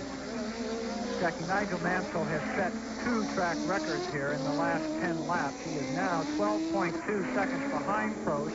Leaderboard is Prost, Mansell, Piquet, Rosberg, Arnoux, and Lafite. A great number of Frenchmen actually up there. We have 3 out of the first 6 are French drivers. 2 of them are in a completely French team with the Renault engine, and Guy Ligier managing the Ligier team. At the moment, the French must be very proud people. They must be proud of the French Grand Prix and their competitors. Well, the little frog. They call him the little frog. I don't want to receive letters from the French community. He's genuinely loved as the little frog, Alain Prost. You remember his not I have never called him the little frog, Jackie. Maybe because you have dinner with him on Monsieur's boat, you can say that to him. But one thing I would not do is, excuse me, little frog, can I have an interview with you? Well, that's what he's called. To me, he is the little frog, and he's definitely driving better than any little frog I've known before right now. He really has brought himself up this season. I think he even surpassed at the present time Nelson Piquet in my books as the best Grand Prix driver. His maturity has come of age. He certainly is driving very conservatively. Keep in mind that he has not been in the pits yet, and he's still leading by a healthy margin. Now that means that if he keeps going, he could hold on to maybe only doing one tire pit stop. And this could win the race from this man, Nigel Mansell, driving number 5, who has already been in the pits, and therefore by so doing and now churning out those fast laps that he's doing, because he's had 2 lap records, by doing so, he finds himself using up more tires. He may require a second pit stop. So that's an excellent point. Everyone behind Alain Prost stopped early in the race for tires, and therefore, as we understand, will have to stop again. If he can make it another 7 or so laps as he goes around Terry Boutsen in the USF&G Aero's car, Terry being a very good gentleman there and laying him through, if Prost can go another 7 or 8 laps on that set of tires, then he's only going to have to change once. Well, I think that's going to be a major issue here. And I did say at the beginning of the race that I did think that he was likely to be able to conserve his tires more than anybody else. As he passes the pits, we'll be getting his information, potentially by radio and by pit board. There's the gap, 12.108 seconds between he and Nigel Mansell. As Brabham goes through there, the Olivetti Brabham not been having a very happy season. The BMW engine not performing quite as well as expected, but the chassis, I'm sad to report, has not been really performing very well for the drivers either. Like you say, this, of course, is the oldest Grand Prix in Formula One racing, and you won here in 1971. I happened to be a spectator in 1971 of that event. And one thing that has changed since then is your expert commentary. And we have Luke Rottengatter missing a corner there, almost missing a corner. Looks like he's wearing a wheel, too. He has taken off the left front wing and certainly pulled that corner back to the point where he is not going to be able to continue. Coming also in the pits is Patrick Tambay. We don't know if he was connected in that. Looks like a routine tire stop. But, Jackie, when you won the race in 1971, as we have Prost now coming into the pit, I'll get to this story. I hope that they show, the pit camera shows Prost stop. He is right at the very end, out of range. We have a replay of what may be the Zach Speed incident. Up in the air is Johnny Dumfries, who went over the corner of the Zach Speed under braking there. Johnny Dumfries having one of the best races so far in his career, but he is continuing. Prost is out of the pit, and he joins in front of Nigel Mansell. Prost did not even look, in front of Nelson Piquet. He must have lost at least one position. Yes, Piquet was in 3rd place, and he joined right in front of Piquet, so now Nigel Mansell leads the French Grand Prix. Well, we're all out of breath after that. I think we must have lost the pit camera. French television did not give us that picture, so I feel that they've lost that pit camera. And there you see the little Frenchman. He's back out there. And Nigel Mansell, once again, leads this French Grand Prix. It's happened already today. I don't know if it will happen again, because I have a feeling he'll have to come in eventually for new tires. And I think Alain Prost will be able to see this race through with one set of tires. Now that's a pretty big gamble. There's a couple of things come into play here. Fuel consumption and tire wear. It's not just a question of wearing the tires down until they're full. That is not the question. It's the question of getting the tire temperatures up so that they are no longer competitive and the performance goes off. So therefore, we're going to see a little bit of battling going on here. Alain Prost, Keke Rosberg's behind him, incidentally. And there you see a little bit of pressure coming from Nelson Piquet. So Prost has got himself back into second place. That was pretty smart. He's done that quite nicely. So Piquet now is third, and of course Piquet has also been in the pits for tires. Now fresh tires always go a little bit faster.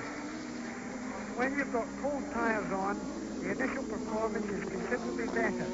So Alain Prost is now on a little bit of a high at the moment, car and tire-wise, because everything will be working a little dandy for him. Whereas Piquet's tires will already have got quite hot, as of course will Mansell. So it'll be quite interesting to see what occurs. Well, as Nigel Mansell comes along the pit straight and attempts to pass one of the back markers, we'll be back at the French Grand Prix after this message. Die Köpfe der Fahrer hin und her bei jedem Einlenken nach links oder rechts.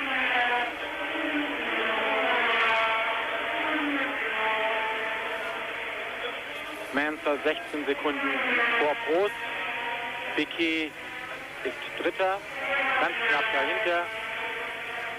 Und Keke Rosberg Vierter.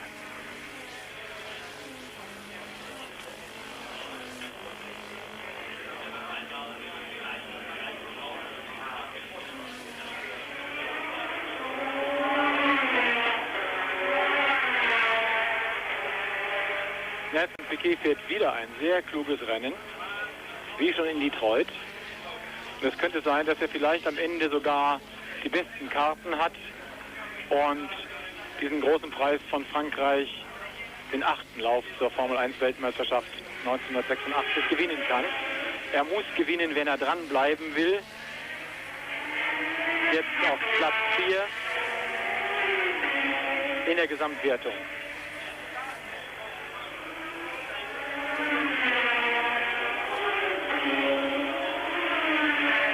So, meine Damen und Herren, wir haben jetzt Halbzeit in diesem Rennen. 40 Runden sind gefahren. Nigel Mansell auf dem Williams Honda führt vor Alain Prost auf dem McLaren Porsche. Dritter ist Nelson Piquet auf dem zweiten Williams.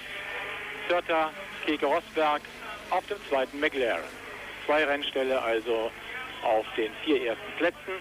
Dann auf Platz 5 und 6 ein weiterer Rennstall, nämlich René Arnoux und Jacques Lafitte. The cars you're looking at, Michele Alboreto and the Ferrari with Alain Prost tucked in behind them.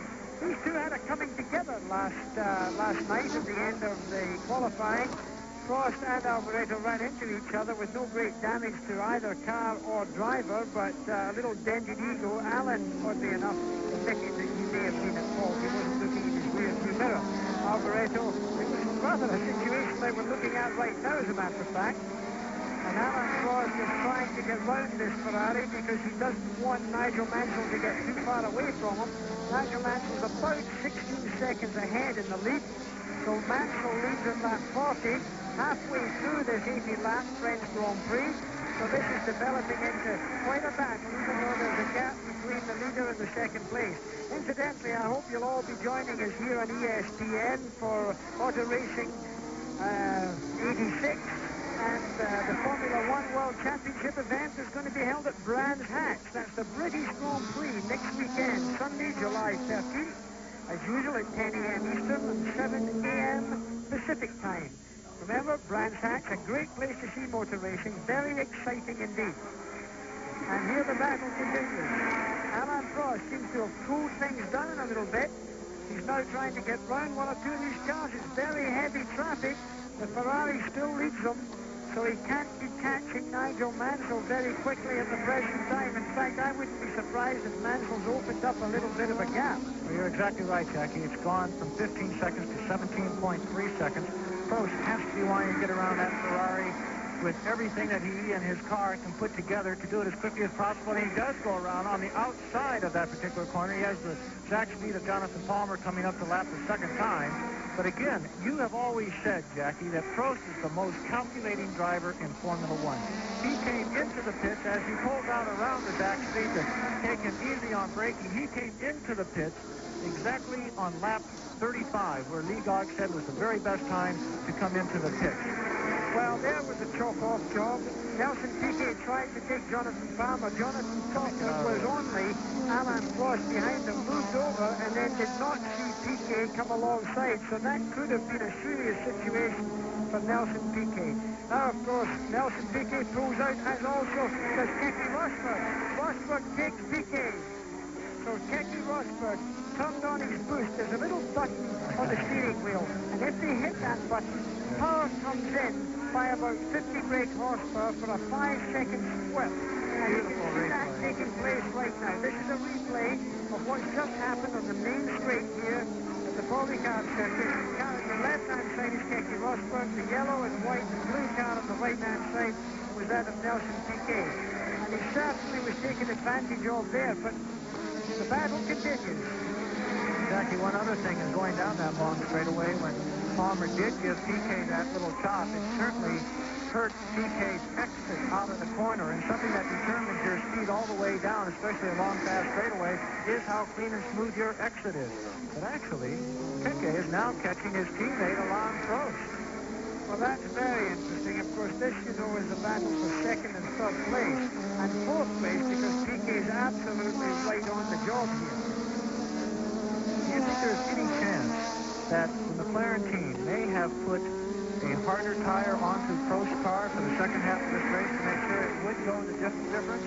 Every one of the Goodyear cars started with C's. Is there any chance they could have put B's on Prost, because he doesn't seem to be shining the second half of the race after the pit stop as well as he was doing in the first part of the race? I rather think that Alain Prost is now driving with his head. I think he's pacing himself for fuel consumption. It's not that I fear that he's going to run out of fuel, but keep in mind that he can run with more boost towards the end of the race when he might need it, if he's got fuel enough left in his tank. If he uses all his fuel up at this stage by using lots of boost and therefore going faster, it's less fuel in his tank when he might most need it towards the end of a Grand Prix. Because if Nigel Mansell does go in for a second tyre stop, it would then, Keke Rosberg nearly put himself into a situation which no driver should allow himself to get into. He went alongside Riccardo Patrese. Patrese had not seen him, and even if he had seen him, he felt that the corner was his. Keke overtakes right now on the main straight. And here you see this replay. Watch the car, the dark car there, the second car in the picture, starts to turn, and Keke Rosberg really started to make a move there that was very ill-advised. I would not have chosen to try and overtake at that last moment there. I don't think that was an appropriate move.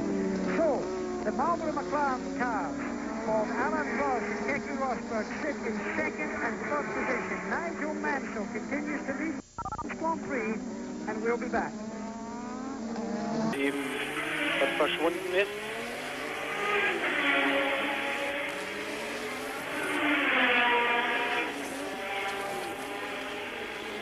Dumfries und dann die Verfolger.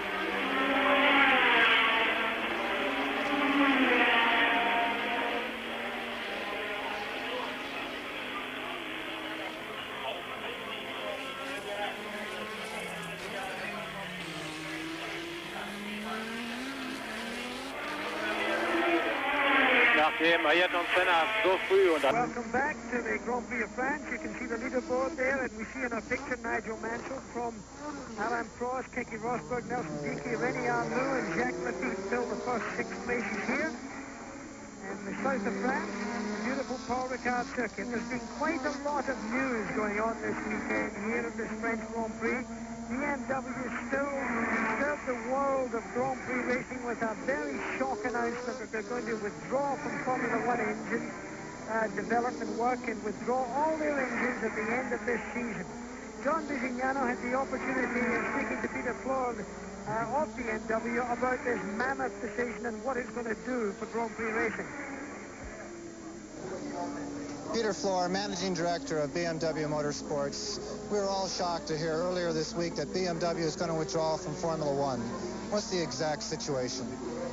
The exact situation is that we have analyzed our engagement in Formula One after the winning of the World Championship in '83. We found out that our success in '84, '85, and also in the first half of '86 was not very substantial. We analyzed that, found out that it would be more advisable to have a higher engagement in Formula One, that you could control the total concept, not just supplying engines. This was unfortunately no possibility for us to realize or to make such a thing happen. That's why the BMW board decided. Philip Stress cars very firmly in fire. The firefighters are simply not dealing with it accordingly. There's only one fire extinguisher there. The fire extinguisher operator now, one coming from behind. He cannot see what he's doing. The other ones have gone in, properly dressed. That car was a turbo fire. The fire wagon is now going along the pit lane in the opposite direction. They're fighting the fire fairly blind. It looked like it was a turbo fire, but that's oil fire. That black smoke is not something you want to see. That car is firmly on fire. They have not got it out. I fear that car, I'm afraid, will be very badly damaged indeed. It does look as if they've got it under control now. They've got several firemen on it. As we go back to the action here with Alan Prost still attempting to catch Nigel Mansell. The fire truck firmly in command now. We must point out one thing is that the fire truck is blocking the entrance to the pits, and he's also laying down an awful lot of spray right on the entrance to the pit. This is going to be a disaster for people coming in for tires or any other reason. This is a very sloppy effort by the French, I'm afraid. The French take great pride in their activities associated with motorsport. The president of the international governing body of motorsport is French, and he usually comes to the French Grand-Pri and is very proud of this event. But I'm afraid that that performance that we've just seen is not very impressive. Also driving the fire truck reversing down the wrong way on the pit lane is extremely dangerous. Many years ago at Indianapolis, unfortunately, there was a young lad killed by a fire truck going down the wrong way on a pit lane. And in pit lane, you somewhat get accustomed to only looking for one-way traffic, and with an excited scene and people driving down the opposite way, many people can be hurt. Luckily now the fire is out.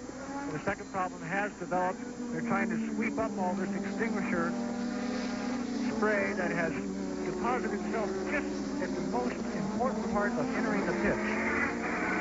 Well, that was quite a bit of action there. We're sorry we interrupted there, but that certainly was a bit of wild action. We'll go right back to the interview in just a second. Just I'll let you know that Alan Prost is still 17.5 seconds behind Nigel Mansell. So let's go back now to the interview with Peter Floor of BMW with John Bisignano. Peter Floor, Managing Director of BMW Motorsports. We were all shocked to hear earlier this week that BMW is going to withdraw from Formula One. What's the exact situation? The exact situation is that we have analyzed our engagement in Formula One after the winning of the World Championship in '83. We found out that our success in '84, '85, and also in the first half of '86 was not very substantial. We analyzed that, found out that it would be more advisable to have a higher engagement in Formula One, that you could control the total concept, not just supplying engines. This was unfortunately no possibility for us to realize or to make such a thing happen. That's why the BMW board decided, since a total engagement would not work out, that we would withdraw at the end of '86. So if you weren't going to build your own cars and run your own team, you're not going to do anything? Yes, we will withdraw from Formula One, but we will, of course, will stay in motorsports. We will enter our Group A activities in the touring sedan very extensively with the M3 with about 300 race horsepower, and with the M6 with about 450 race horsepower. Now, two things come to mind. Number one, there's 6 cars in this paddock that rely on your motors. You're very loyal to your teams. What's going to happen to those teams, to those drivers, to those organizations? The reason why we made this announcement was because our contract with Arrows and Benetton call for a decision within the month of June. That's why we had to make it within the month of June. It's always like that in life. If a deal is over or if you have to depart from a certain situation, that this leaves very many sad feelings behind, especially if the situation was as positive as our relation was. Second thing is BMW has relied heavily for sales on a motorsport endorsement. Now, performance this year has not been as good as in the past. A lot of people are going to think that you're quitting while you're down. That has to not be the image you want to leave motorsports with. No, we are not quitting when we are down. We are restructuring, and the restructuring means that our engagement in the Group A World and European Championship going to be a lot more extensive than it was. And we believe that this restructuring with the certain amount of success will reestablish our image in regards of motorsport better than we could do it with our activities in Formula One. Peter, I must say, Group A does not have the ambiance, the impact, and all of the things that go to selling and building fine road cars that Formula One has. This is correct. The attractiveness of Group A in the eyes of the public and the commercial value of Group A is far, far, far behind Formula One. There's no question asked that Formula One is the highest class of motorsports, but BMW is restructuring. That's what BMW wants to do, and BMW Motorsport is a total subsidiary of BMW AG, and we will carry out this program even if we today have wet eyes. Hinter Palmer ist also jetzt um einen Platz vorgerückt, ist jetzt auf Platz 13.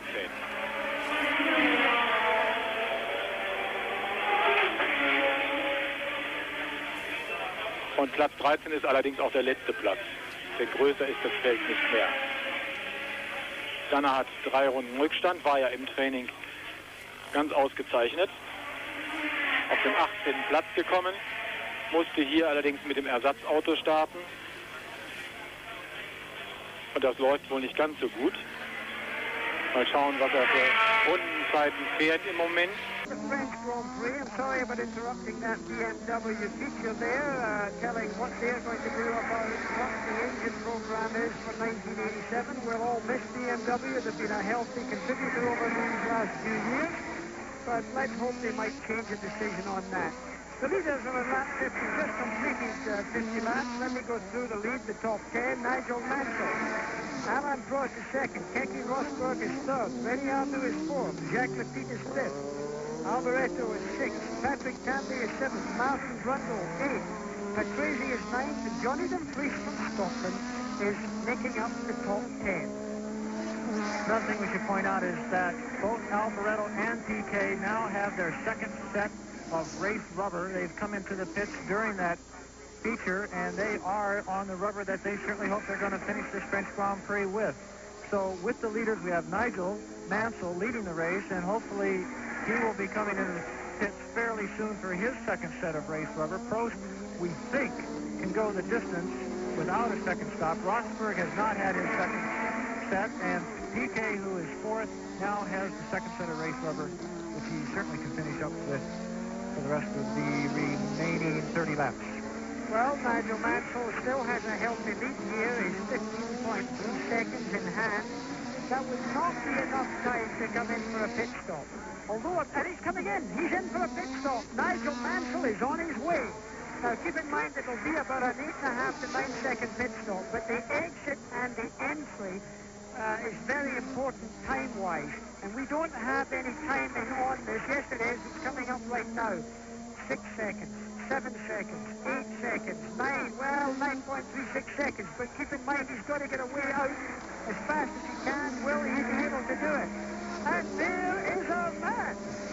What an amazing race this is turning out to be. Nigel Mansell, he's now on cold rubber. He now has behind him, is that Keke Rosberg? I think it is. So Alain Prost may already have gone through. We couldn't identify where. Keke Rosberg, Jackie. Okay, so now Prost is leading the race. Nigel Mansell is second, and Keke Rosberg is third. But Nigel Mansell, he's on lap 52 right now, with an 80-lap race, is on fresh rubber. It will be difficult for Alain Prost now, I fear, to stay ahead of him. This will be a very interesting tactical race. Prost, our leader, right there. The thinking man's driver. The professor, they call him. Very talented. Looking on this 96 Grand Prix that he's running right now. At the age of 31. Looking for another Grand Prix victory. He won at Monaco this year. That was his most recent win. Of course, he was the 85 world champion. He has won the French Grand Prix, of course, he won it in 1984. What we have is 9 seconds between Prost and Mansell. So the question is, Alain Prost was driving conservatively when he came out with his second set of race rubber. This is the Lotus team looking very happy about something in there. Bob Dance with the earphones on. Kenny, the American tire man working for American Airlines, all standing on an umbrella. I don't think it's raining if they're in the pits, but still, Alain Prost driving somewhat conservatively, hoping to make this race on one pit stop. Nigel Mansell set 3 track records after his first pit stop and went out there and got up to a 22-second lead over Prost, trying to gain as much distance between him and Prost before he went into the pits for his second set of tires. Now he's come out of the pits in a 9-second stop on fresh rubber. So Nigel Mansell tried to build up that lead, made his pit stop, came out into second place, and we'll have to see which philosophy is going to work, the conservative one pit stop or the flying 2 pit stop approach. Well, I can surely believe that he's trying to drive gently and slowly catch the monkey as far as he's concerned. He's got to be very gentle, very progressive, and really quiet on his tires to try and keep those tire temperatures down. But he is the best man to do it. Incidentally, he has already actually raced in 96 Grand Prix. This will be his 97th Grand Prix. As Nigel Mansell goes through the Signe, that's the Swan. It's the most difficult corner in this Paul Ricard circuit. I went out there yesterday and watched those drivers who are out there, and some of the comments that I made might be of some interest to all concerned. It seemed to me that Ayrton Senna was the fastest through there. He was amazingly clean. He was very fast. The car itself looked better than anybody else's car. The Lotus was really good. Next best car through there, incidentally, was the Lola with the Ford engine of Patrick Tandy. Johnny DeVries was good. Martin Brundle was quite good also. Funnily enough, some of the fastest cars were not quite as tidy. That was the same. As Alain Prost continues to lead this French Grand Prix, and there you see the man right up behind him right there. There's not much of a gap towards Nigel Mansell, and we'll be right back after this commercial message. Wie es mit dem Spritverbrauch aussieht, ich nehme an, wenn die Vorberechnungen hier anhand der Verbrauchszahlen im Training stimmen, richtig errechnet worden ist, dass sie ziemlich beruhigt das Tempo durchfahren können, um über die Ziellinie zu kommen. Nigel Mansell fährt jetzt eine schnelle Runde nach der anderen, 1:10,6. Das ist 2 Sekunden schneller pro Runde als Prost und natürlich neuer Rundenrekord. Und er wird sich sicherlich auf diese Weise nach und nach wieder an den führenden Alain Prost heranarbeiten. Er wird ihm schon gewinkt und der Daumen gehalten. Und Prost sieht ihn schon im Rückspiegel. Na, da sind sie, die beiden.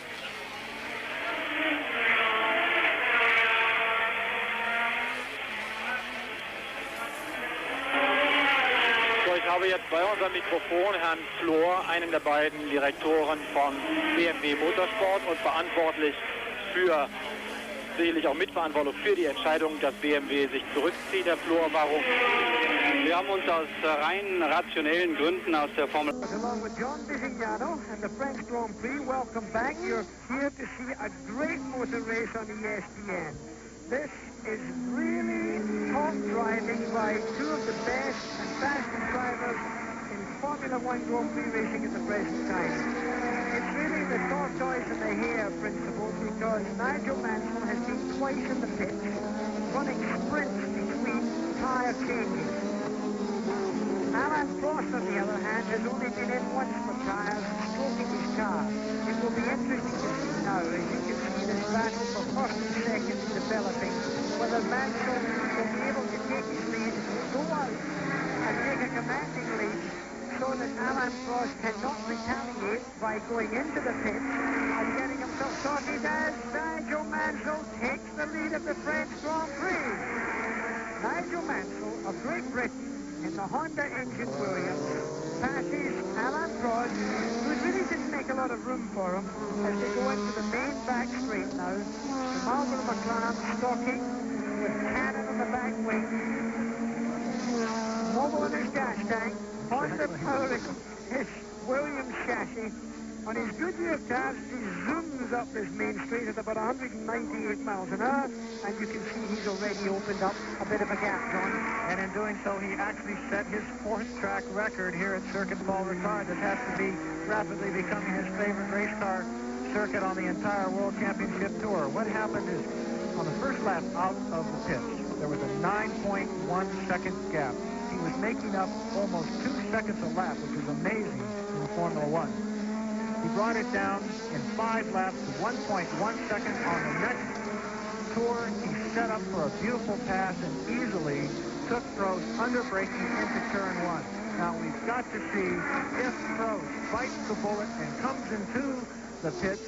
There are a good 25 laps, 23 laps left to go in this event, and we've got to see if Prost decides to come in and maybe get some new rubber and challenge back. He's certainly going to be slowing against those cars who have had their second set of rubber on. He could go all the way back to third or fourth place if he stays out there. Well, the bits of debris that you see there are chunks of rubber, I fear. Bits of rubber that have come off of those tires, and they're being thrown high in the air. And there's another incident, Johnny Dumfries. Johnny Dumfries, the young Scotsman, trying not to have too much fire extinguisher put on the car. There's no point in dousing the car totally. The fire has been put out. Johnny Dumfries, the young Scotsman who had been in 10th position, was doing very well indeed with the JPS Lotus. Keep in mind that Ayrton Senna had an accident earlier in the race. He's perfectly all right, but his car is out. Incidentally, while we were away there for our commercial break, Jonathan Palmer had a slight coming together with a barrier. He's okay. He's in okay shape. No damage done to him, and he's walking back to the pits. As Nigel Mansell gets himself alongside Patrese, under braking, behind Martin Brundle. Alain Prost is shut out of that little sandwich for the moment. Seems like Patrese has been in that exact same situation about 6 times today.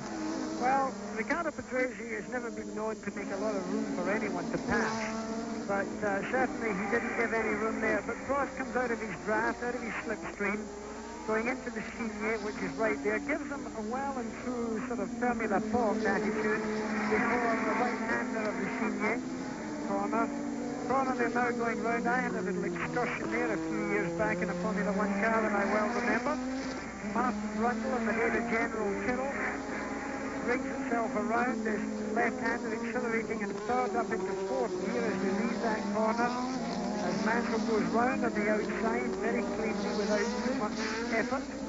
Brundle taking his own line.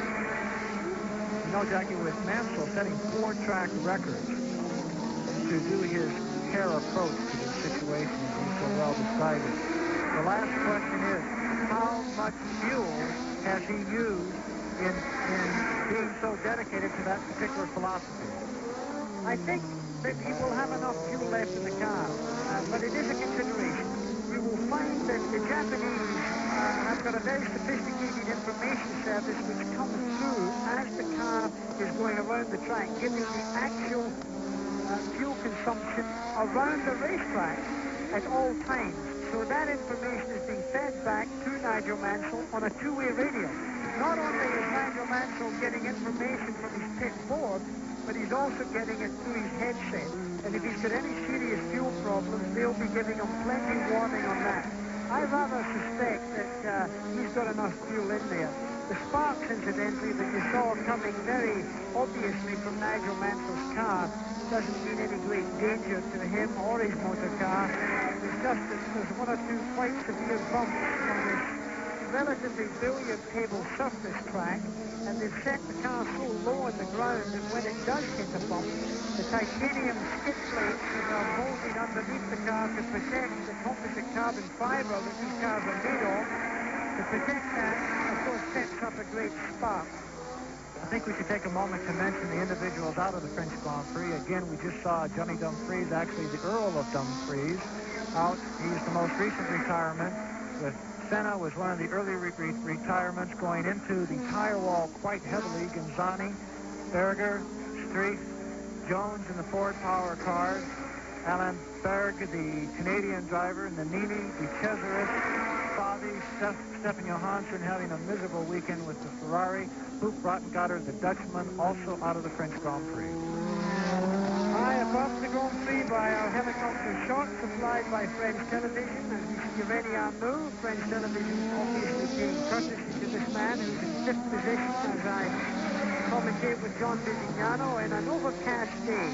Still very warm temperatures, very humid. A new short track here at the Ricard circuit, short following the tragic accident of Elliot Angelis here while testing some weeks back, and shot by this corner that you see Arnold going through right now. Going on to the main straight. The this track is now only 2.269 miles around, which is considerably shorter than it was before, as it was 3.6 miles. So they chopped 1.2 miles off of this racetrack. As the race continues, they're on 62nd lap, and we'll be right back after this. Das hätte keinen drastischen Rückgang gebracht, vor allen Dingen nicht im Training.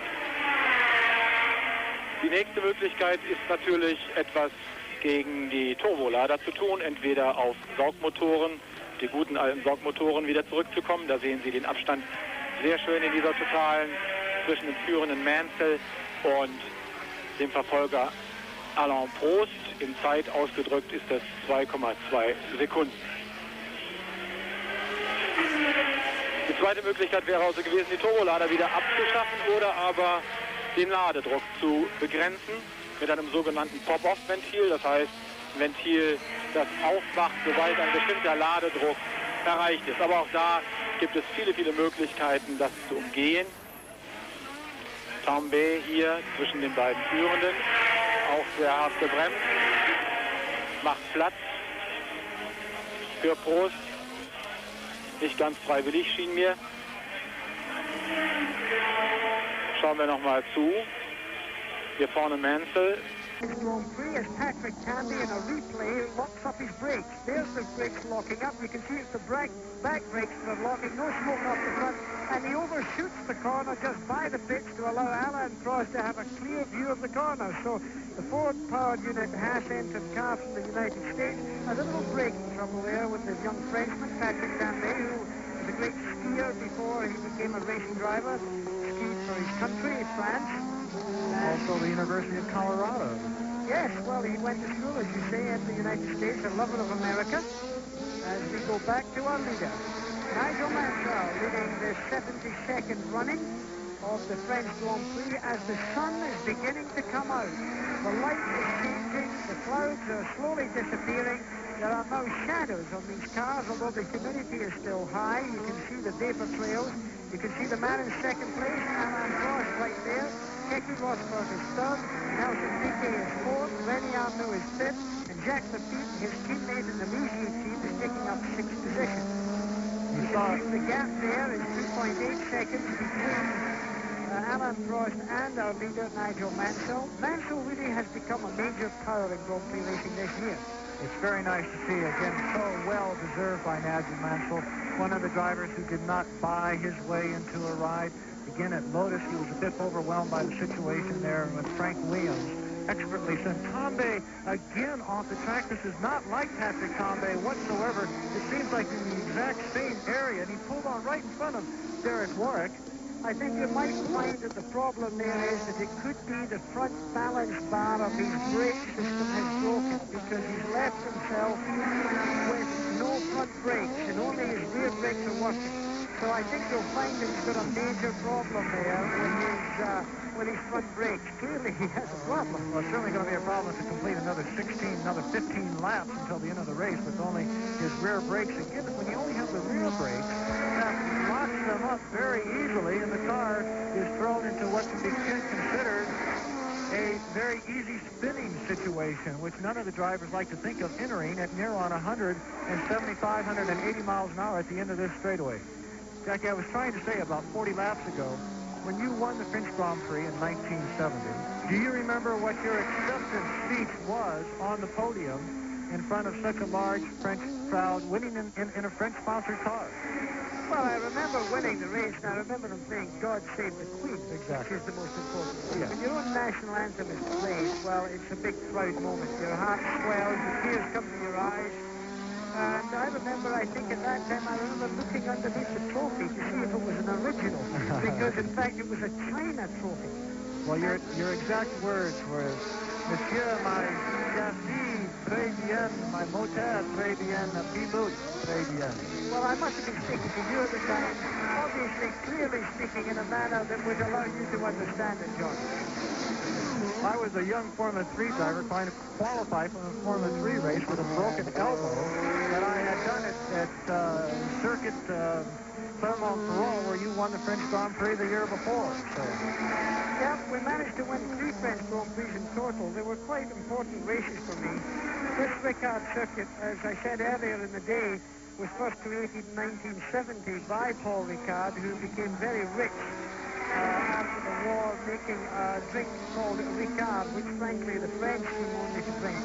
It's quite an unusual product. It's yellow in colour, but certainly loved by the French and loved by Ricard himself. So he has been a great man for France by building this racetrack. He also has an island down here that he has a couple of hotels on. He's a great collector of art. Very much loved by the French people and very identifiable. Now 75 years of age, unquestionably watching this race today. Patrick Tambay has come back into the pit. We can see the Haas pit directly across from our commentary booth. It is a lengthy pit stop, and they are certainly working on what could be the brake balance or bias system of that car.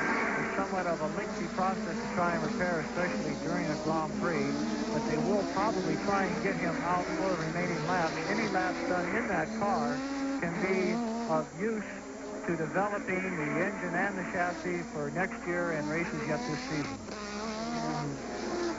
Well, it looks as if they're taking the rear wing off his car. There's quite a large amount of work going on in Patrick Tambay's car, which is clearly not in your picture. We're privileged to see this because of our position across the track. So it looks like there's a bit of work being done. It rather looks to me that the office has been closed in that particular pit right now for Tambay. In fact, they're pushing the car away. So Patrick Tambay has stepped out of his car. The American entry of Patrick Tambay with the Ford power plant in it has had some sort of chassis problem, probably connected with the brake system, but the car is being removed. Our latest calculations say 2.8 seconds between Nigel Mansell and the current world champion Alain Prost. Behind him is Prost's teammate Keke Rosberg from Finland, a monumental 22 seconds behind. So I cannot see Prost coming in for tires or not. Oh, I think Prost is going to stay out now. Rosberg could, in fact, come in for tires because if he's dropping back further and further, his PK threat could come up eventually.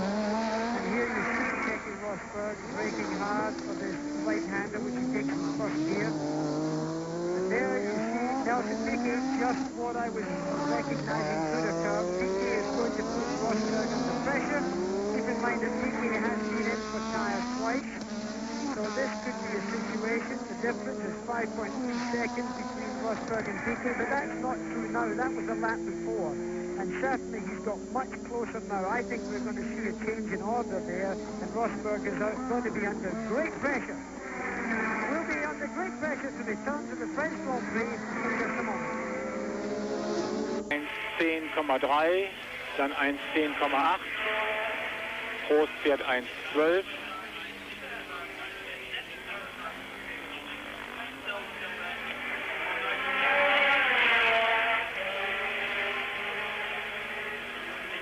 letztendlich ist Mansell signalisiert worden, dass er etwas an Boden verloren hatte zwischenzeitlich gegen Prost. Der Vorsprung war auf nur 4 Sekunden geschrumpft.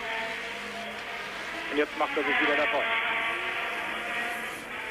Keke Rosberg liegt 28 Sekunden hinter seinem Teamgefährten, hinter dem führenden Nigel Mansell und 18 Sekunden, 24 Sekunden, ja, 24 Sekunden hinter Prost, hinter seinem Teamgefährten Prost.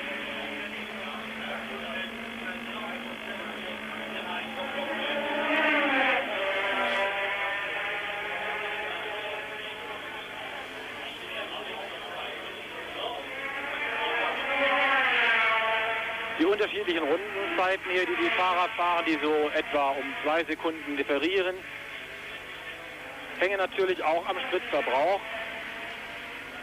Der Rechner im Cockpit zeigt dem Fahrer an, wie viele Runden er noch fahren kann. Und wenn das ein bisschen eng wird, wenn er weiß, ich muss jetzt noch 10 Runden fahren, coming up in this race, so don't go away. This is no foregone conclusion, this. We've got Nigel Mansell leading the race. We've got Alan Prost in second place. Third place is the car. Second in your picture right now, or first in your picture is Keke Rosberg, closely followed by Nelson Piquet. This is developing into something. For you addicts of motor racing, of course, you'll be able to stay tuned to ESPN later on today for the Car Cleveland Budweiser Grand Prix that takes place at 2 p.m. Eastern Time, 11 a.m. Pacific. That's going to be live today on ESPN as we continue our coverage here of the French Grand Prix. The sun is out, and look at the pressure right now for Keke Rosberg as he comes under braking with Piquet clearly stalking him. Now, Piquet is very experienced. He's won 2 world championships, Nelson Piquet has, 33 years of age.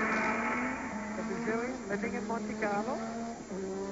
He knows where to go here. He won the French Grand Prix in 1985. He is the defending champion of this particular race. He's been in for tyres twice. Rosberg has only been in for tyres once. He went in earlier than his teammate Alan Prost. So I could see, I think, a change of order coming up very quickly. Something we should also point out is that this is not only battling for a position in this race, it's battling for a position in the World Championship.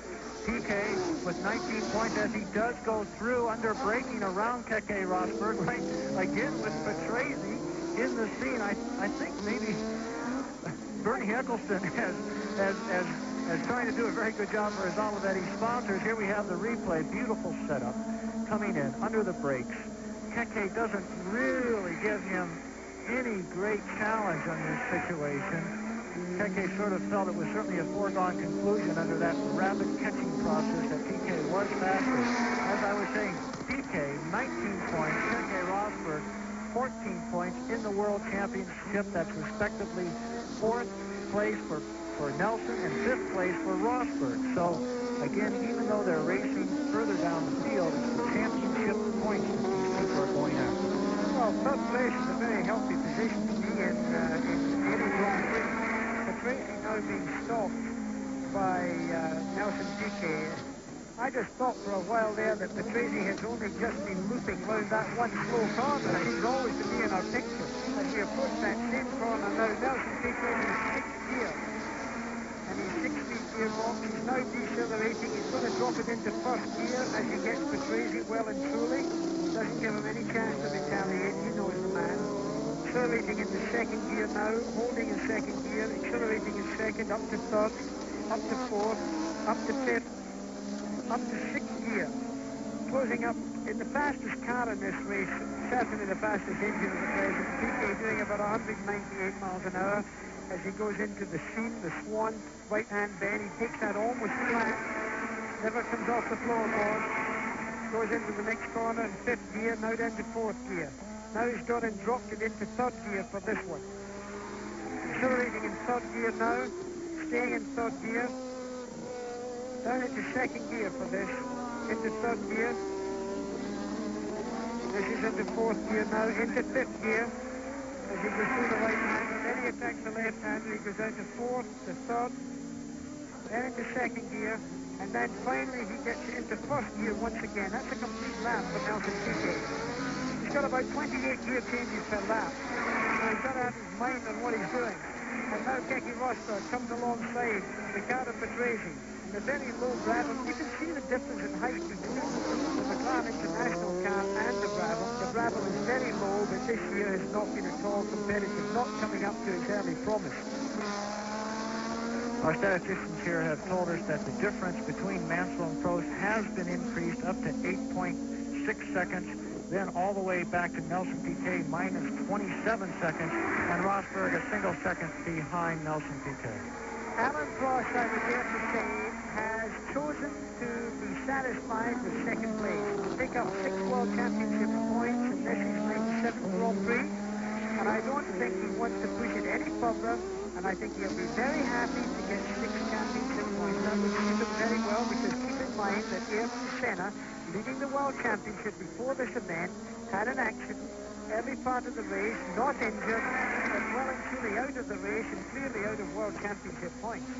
Speaking of points, if it does finish in this particular routine that we've seen for the last few laps, it would give 45 points to the Britishman, Nigel Mansell, and 39 points to Alain Prost. And the World Championship was being taken over by Nigel Mansell, and Ayrton Senna, who came into this race leading the championship with 36 points, would be dropped behind those individuals. 5 laps to go. With only 5 laps to go, this is the order. That is Nigel Mansell, our leader.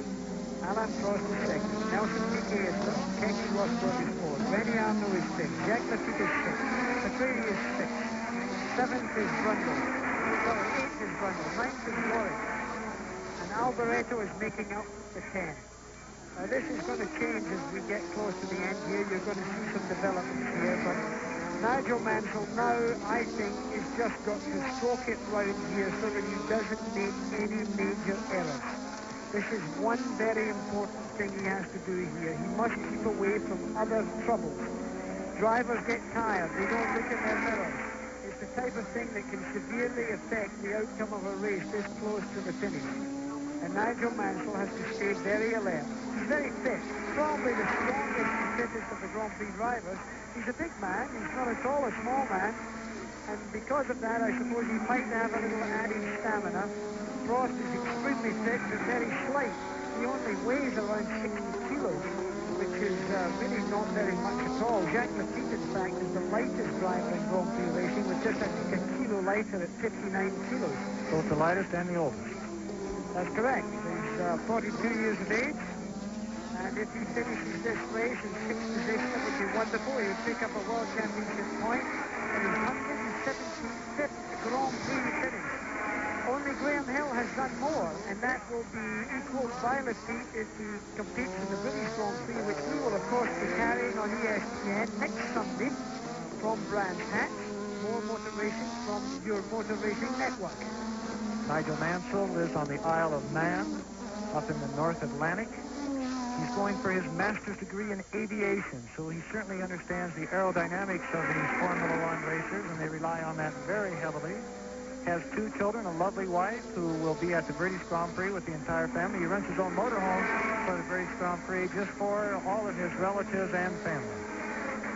Well, we continue to look at our motor racing, but of course we have other sports at ESPN, as you well know. We're going to have ESPN special golf presentation, the 1986 British Open, the first round on Thursday the 17th of July at 9 a.m. Eastern Time, 6 a.m. Pacific. That'll be live. The second round, that's the Friday, will be on July 18th at 9 a.m. also in Eastern Time and 6 a.m. Pacific. And that, of course, is wonderful Turnberry in Scotland, my country, in the west coast of Scotland. Turnberry, very beautiful, very tough course. If the wind blows there, it will be pretty sensational. Sandy Lyle, who, of course, is a Scotsman, also living in England, for goodness sake. I don't know why, but he is a Scotsman. He, of course, is a defending champion. And Payne Stewart, incidentally, was runner-up last year. And, of course, this is the third leg of golf's Grand Slam. So we'll be able to look at that if we pay attention to ESPN as Alain Prost weaves his way around in second position on this Paul Ricard circuit in the beautiful south of France. We're up high, about 1,100 feet above sea level. near a village called Le Castellet. There's an airstrip where everyone's jets arrive and depart from for the race. The helicopters are here to ferry their people back and forward to the coastline. The O.J. family have got their helicopter and their beautiful boat on board. Incidentally, Mansell O.J. and his brother Aziz have been great supporters of the Williams team and of the McLaren team. Aziz created a world record in Oklahoma yesterday by jumping out of a parachute. And 1 lap to go in this French Grand Prix. 100 of them jumped out of an aircraft and created a world record. So the LJs are creating records. They're not winning this race, but we're looking at Nigel Mansell in this last and final lap. Beautiful Honda-powered car, owned and team-owned and still managed by Frank Williams, who had a tragic road car accident going down from the circuit testing many months ago. He is recovering very well. We also should make note that Mark Surer, the Formula One Arrows driver that was hurt in a rally accident, is removed from the German hospital and has been moved back to his home city of Bern, Switzerland, and he is recovering extremely rapidly now also. Nigel Mansell has pulled out a 10.4-second lead. All he has to do is keep it on the island between the blue painted dirt here in Circuit Paul Ricard. This is one of the most tedious and strenuous parts of a Grand Prix for any driver. He's looking for anything to go wrong. Well, there's not much to go wrong right now. If he's opted into neutral and coasted the rest of the way, he would win this 70-second running. It's the final corner, and there it goes. The checkered flag is out for Nigel Mansell. Both hands in the air as he lifts in salutations to his pit crew as we wait for Alain Prost to complete the same. Last few meters of this racetrack, the right-hander, he's just doing it right now. Accelerating in first gear, second gear, and he is a tired young man, and I rather think his car is too. That's Martin Brundle, who's just pulled off with his Data General Tyrrell, and now we're waiting for the third car to finish here, and that be Nelson Piquet, again in the Williams, so they do well in the Constructors' Championship here, as he crosses the line, along with one of the Ligier cars. So the final order as we see them coming through here. There's Keke Rosberg. Rosberg brings himself into fourth position. So we've had the first four through. René Arnoux is 1 lap behind, so he's finished. Jacques Lafitte is in sixth position. There you see one of the Ligiers coming through. That is Arnoux, who takes fifth. Sixth is Jacques Lafitte. Seventh is Riccardo Patrese. Eighth is Michele Alboreto. Ninth is Derek Warwick. 10th is Martin Brundle, who's already crossed the line. He's 3 laps behind, incidentally. And Christian Danner with the USF&G Aero car, who was driving the backup car, did very well indeed to finish 11th. So the French Grand Prix brings itself to an end. We'll be back, of course, with much more in just a moment.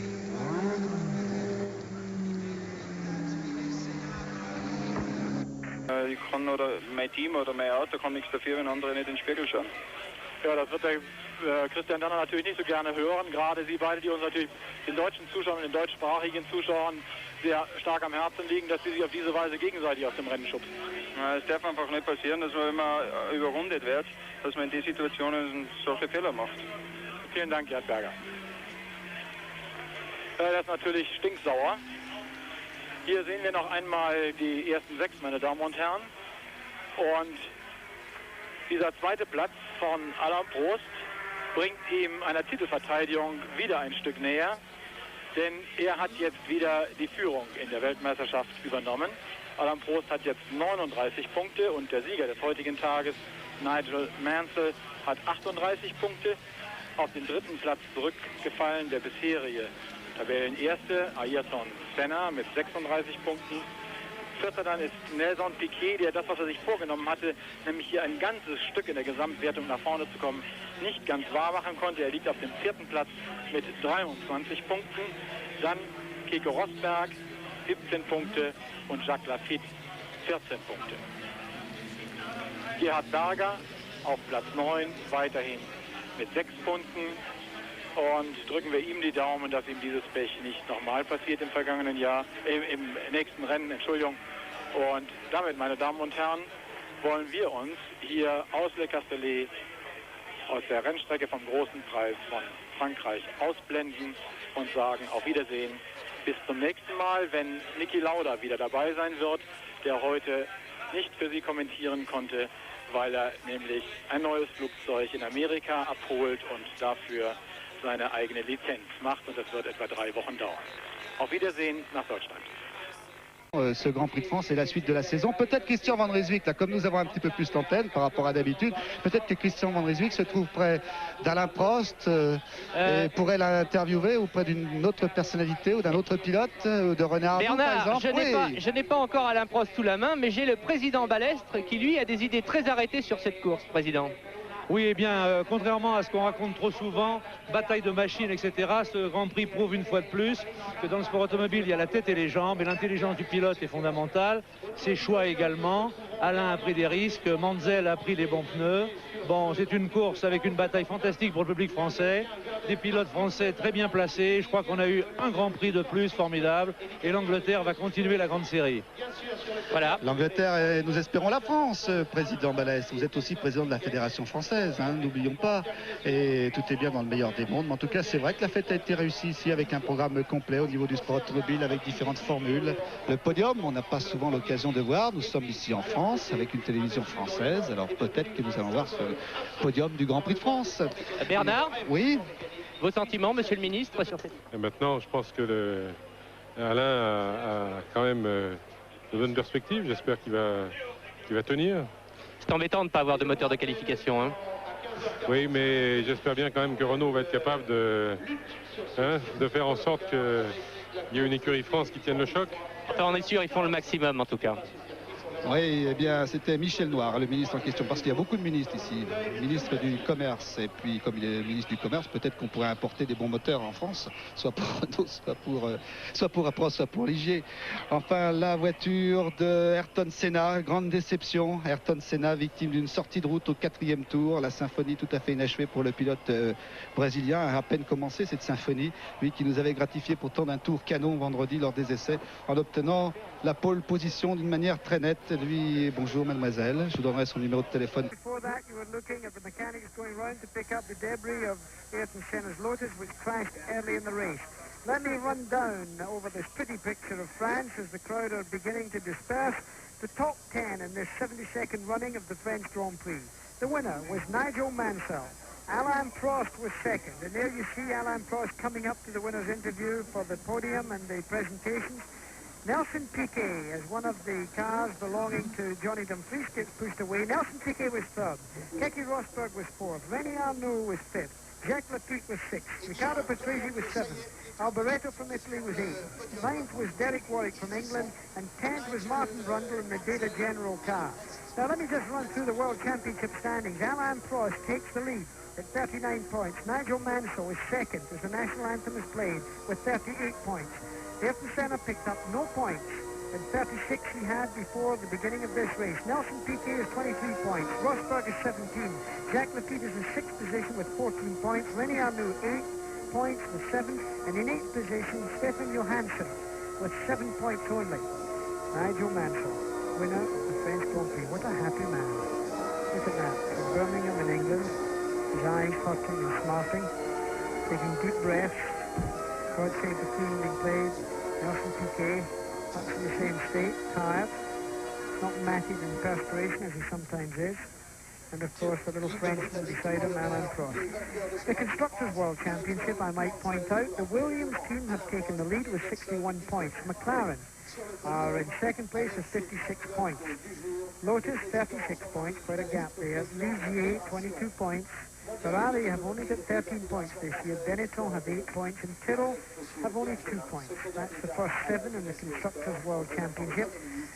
John DeGignano, a very exciting race, lots of incidents and good racing. Very technical race. My thought at the end of this race, we're halfway through the season, and it's the Williams team that is certainly showing their power here, finishing first and third. Nigel Mansell goes to the British Grand Prix, which will be shown here on ESPN next Sunday.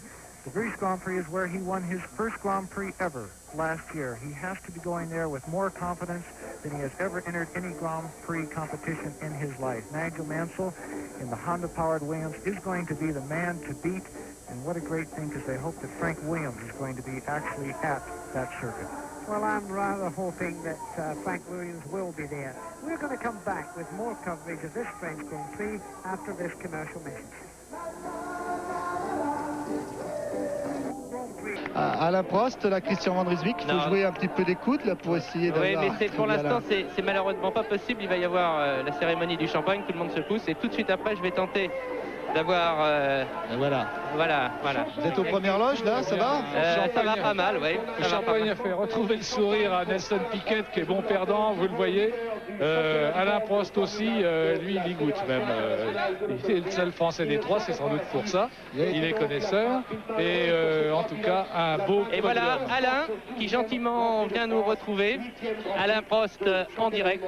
Alain, deuxième peut-être un peu déçu, mais en fait, c'est une très très bonne affaire.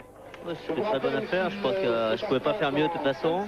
J'ai eu un gros problème d'essence, je ne pensais pas du tout être handicapé par la consommation. Vraiment dès le début, il a fallu tourner un petit peu le boost en bas. Et sur la fin de course, j'ai essayé au maximum d'utiliser l'essence qui me restait. Je suis arrivé comme d'habitude à zéro, je pense qu'il n'y avait rien à faire contre Nigel. Et en plus, en milieu de course, j'ai pris un gros caillou qui m'a arraché pratiquement la moitié du ponton à droite. J'avais beaucoup de vibrations, donc je pense que je suis satisfait de cette deuxième place. Nous, on a cru que c'était un problème de pneus, de mauvais choix de pneus au début. Non, on a pris le même choix de pneus avec Nigel, mais avec la McLaren, j'ai juste certainement beaucoup moins les pneus arrière qu'eux. Et donc, je pense que c'était le bon choix, mais simplement l'essence a fait la différence. Voilà, merci Christian, merci Alain. Rappelons que c'est Nigel Mansell, le Britannique, qui a remporté le 72e. The clouds are still low, but the weather's still dry. It's very warm, and of course the French Grand Prix has been won by Nigel Mansell. A great motor race, something I think we all enjoyed. I hope you enjoyed it, watching back home in the United States of America there. Keep in mind there's a lot more racing to come today. We've got the Cleveland Budweiser Grand Prix. It's just coming up live on ESPN. It'll be, of course, on at 2 p.m. Eastern and 11 a.m. Pacific time.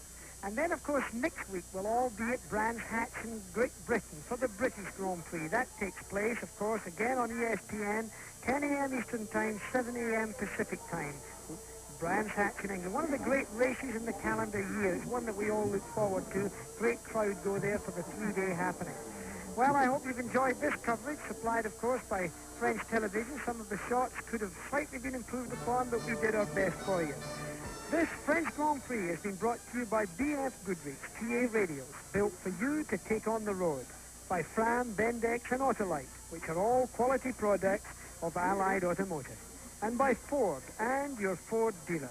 Have you driven a Ford lately? Well, this is Jackie Stewart along with John Visignano saying a very nice goodbye from the south of France.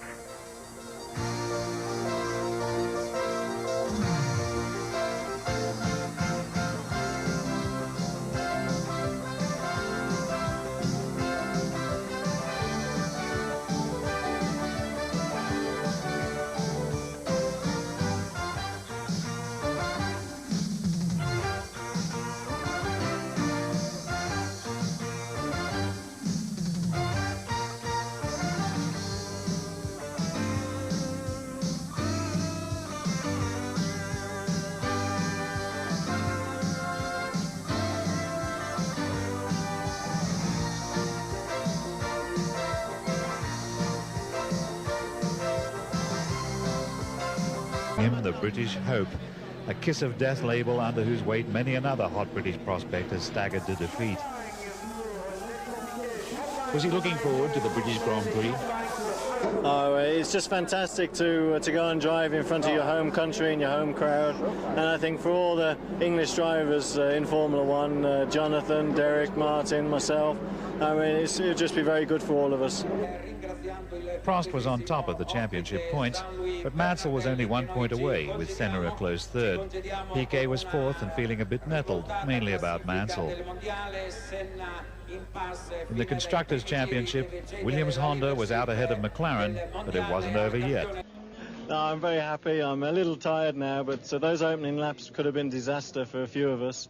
Very, very difficult when the oil went down, but the team did a marvellous job, and the pit stops were just so quick again. Why 2 stops? Well, we're judged our tyres. We did a lot of full tank running, and we thought that the fastest we could run the race with our car and our team was 2 stops for tyres, so that's what we chose to do. What about next week?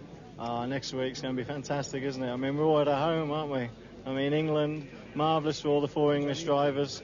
I mean, to go there with another win underneath my belt and so close to the championship, I feel sure the crowd there will be waving a few of us on.